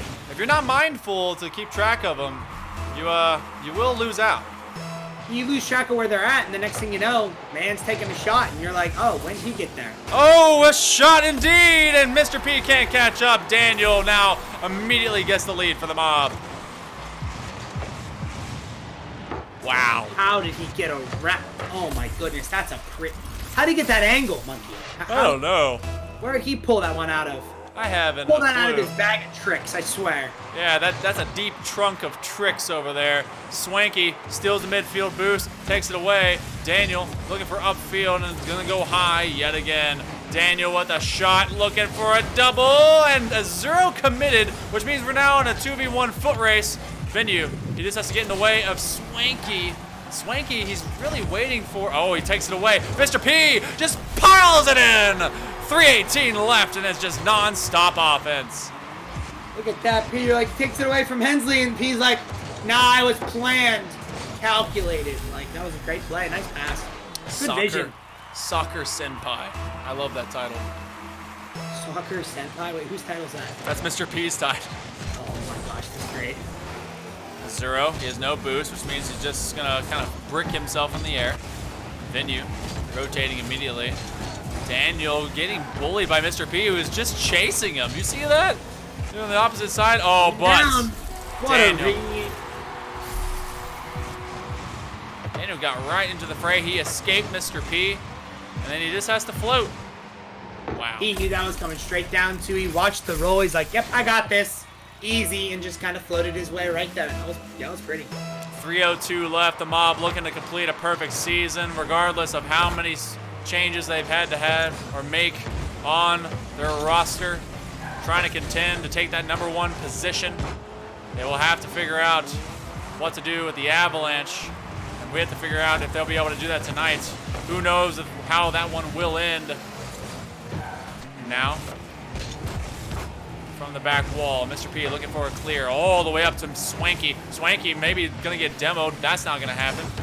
Waiting on it. Daniel. He's just taking away all these would-be touches from the Knights. And almost giving a great center for the Knights. I mean, yeah, you can take it across your pitch, but you also got to make sure you get it out of your zone. You know, like north-south, not east-west. I mean, east-west works as long as you don't get too many people from your team east-west. Oh, Daniel with a misconceived play, and Mr. P coming in, and we're again tied. All right, where's Mr. Clutch? That's his title right now. He is showing up where it counts. And that was a beautiful shot by P. Honestly, P carrying this team. Let's be real. Right now, yeah, he's having himself a great series. Series of a lifetime. Ooh. Bit of a miss from Azuro. Daniel is feeling the heat, feeling the pressure in Venue and the mob. He's trying to get through a nice little shutdown as Mr. P pushes the mob back. Daniel gonna go high, coming from the ceiling, dropping straight towards it. He takes on 2 forthcoming Knights. Now Azuro and the mob looking to escape, looking for a clear. They get nothing. Swanky. They've done a lot of good with their Vanguard Knight. If there was ever a time to show up as a lower league player into your big brother's league, it is this moment, with less than a minute and a half remaining for the Knights to get around these mob and deliver to them their first series lost. Daniel, the mob have not lost a single game this season until this particular series. Did you know that? You know what? I thought that's what that was. I thought I saw that, but I didn't believe it. So they didn't lose a single game until this year. Until now. The Knights with a Vanguard player have delivered to them without Andy. Have been able to give them their first loss. And with Mr. P popping off. Oh, another shot coming. Trying to get that lead. They want to end it in regulation so they can work all the way to game number 5. Backfield being occupied by Mr. P as the mob try to escape. Jay Hensley looking to intercept around Azuro. Azuro trying to be the free agent that they wanted to pick.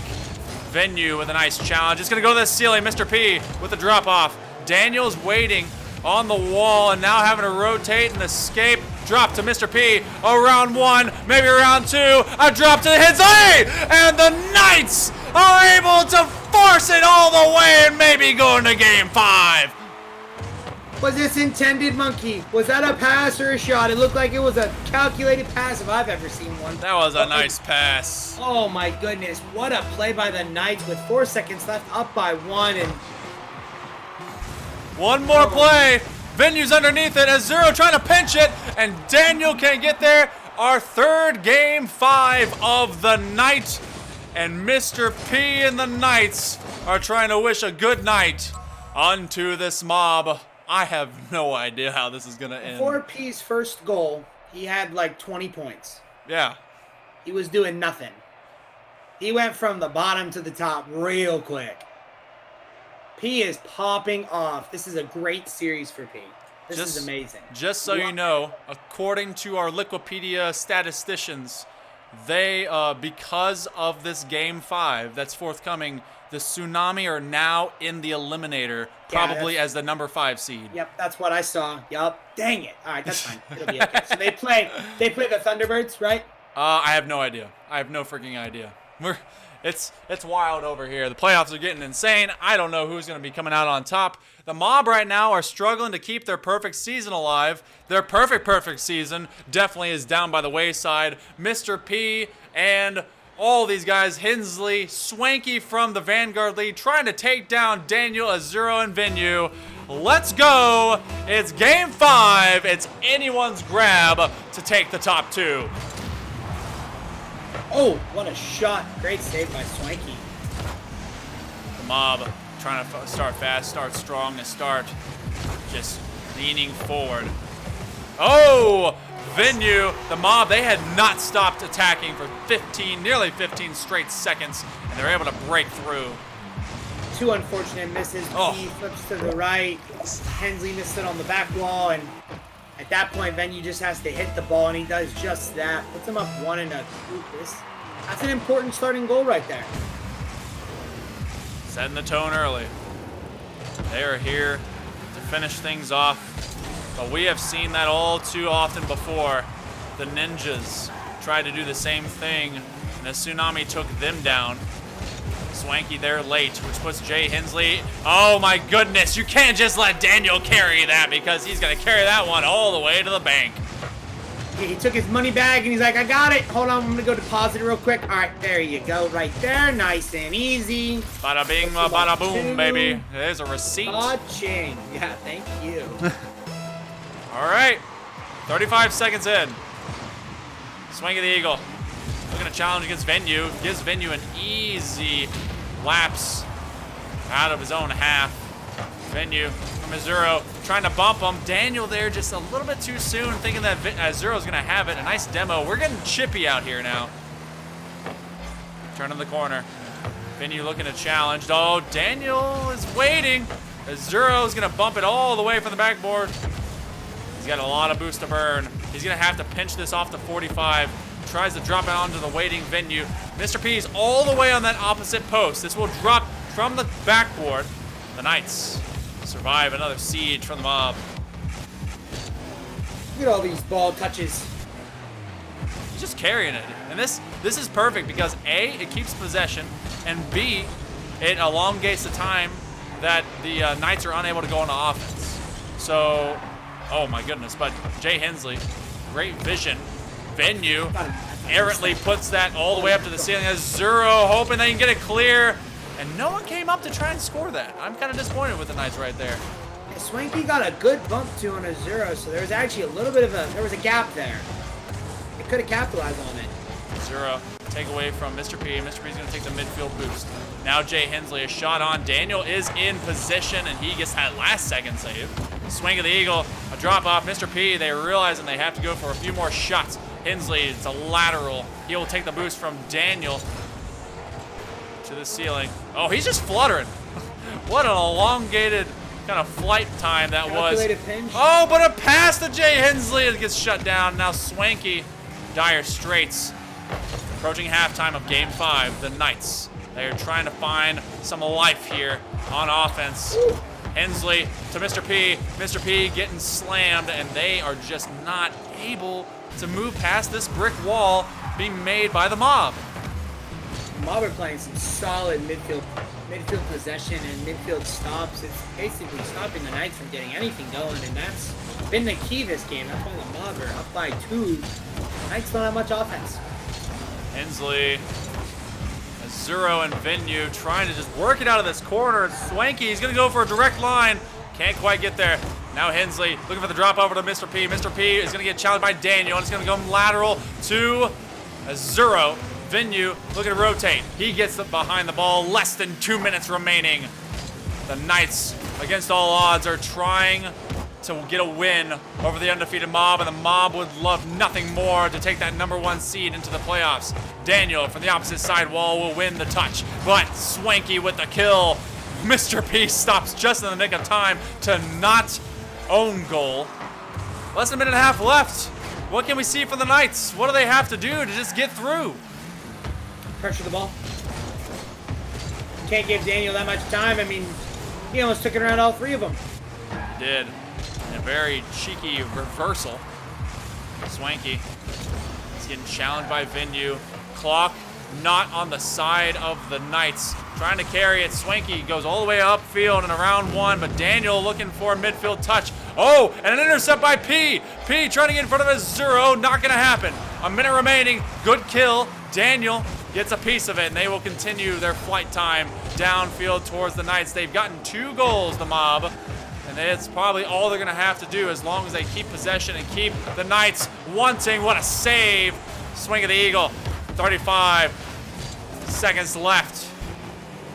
And Venue just coming up clutch over Mr. P. Oh, he'll launch from the wall, though. Daniel not going to get bumped. It's going to come out from underneath him. What a... Oh, my goodness. That one just hurts. Venue. Yeah, it does. 15.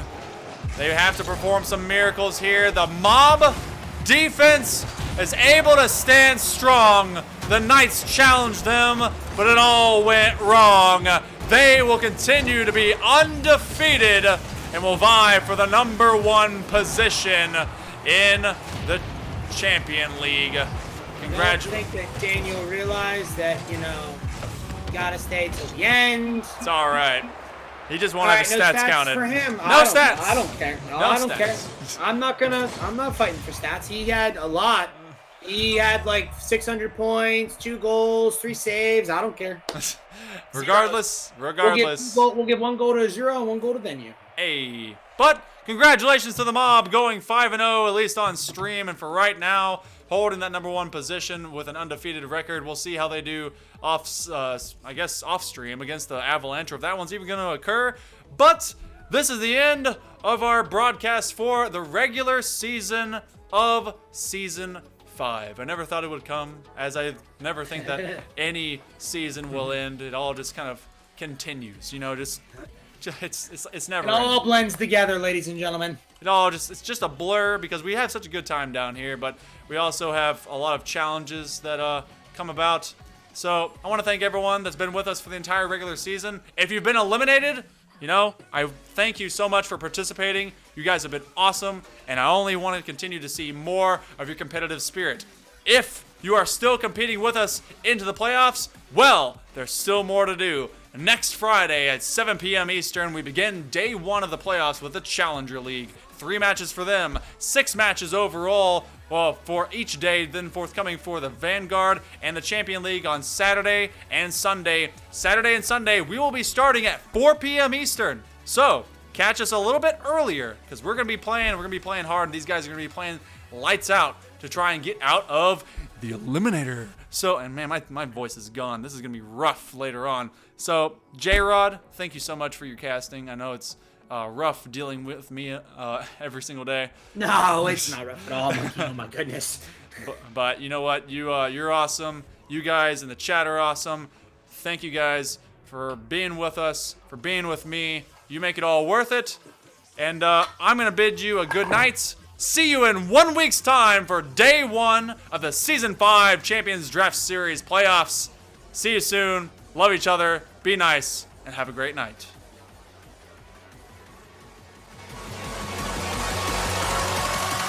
We'll be right back.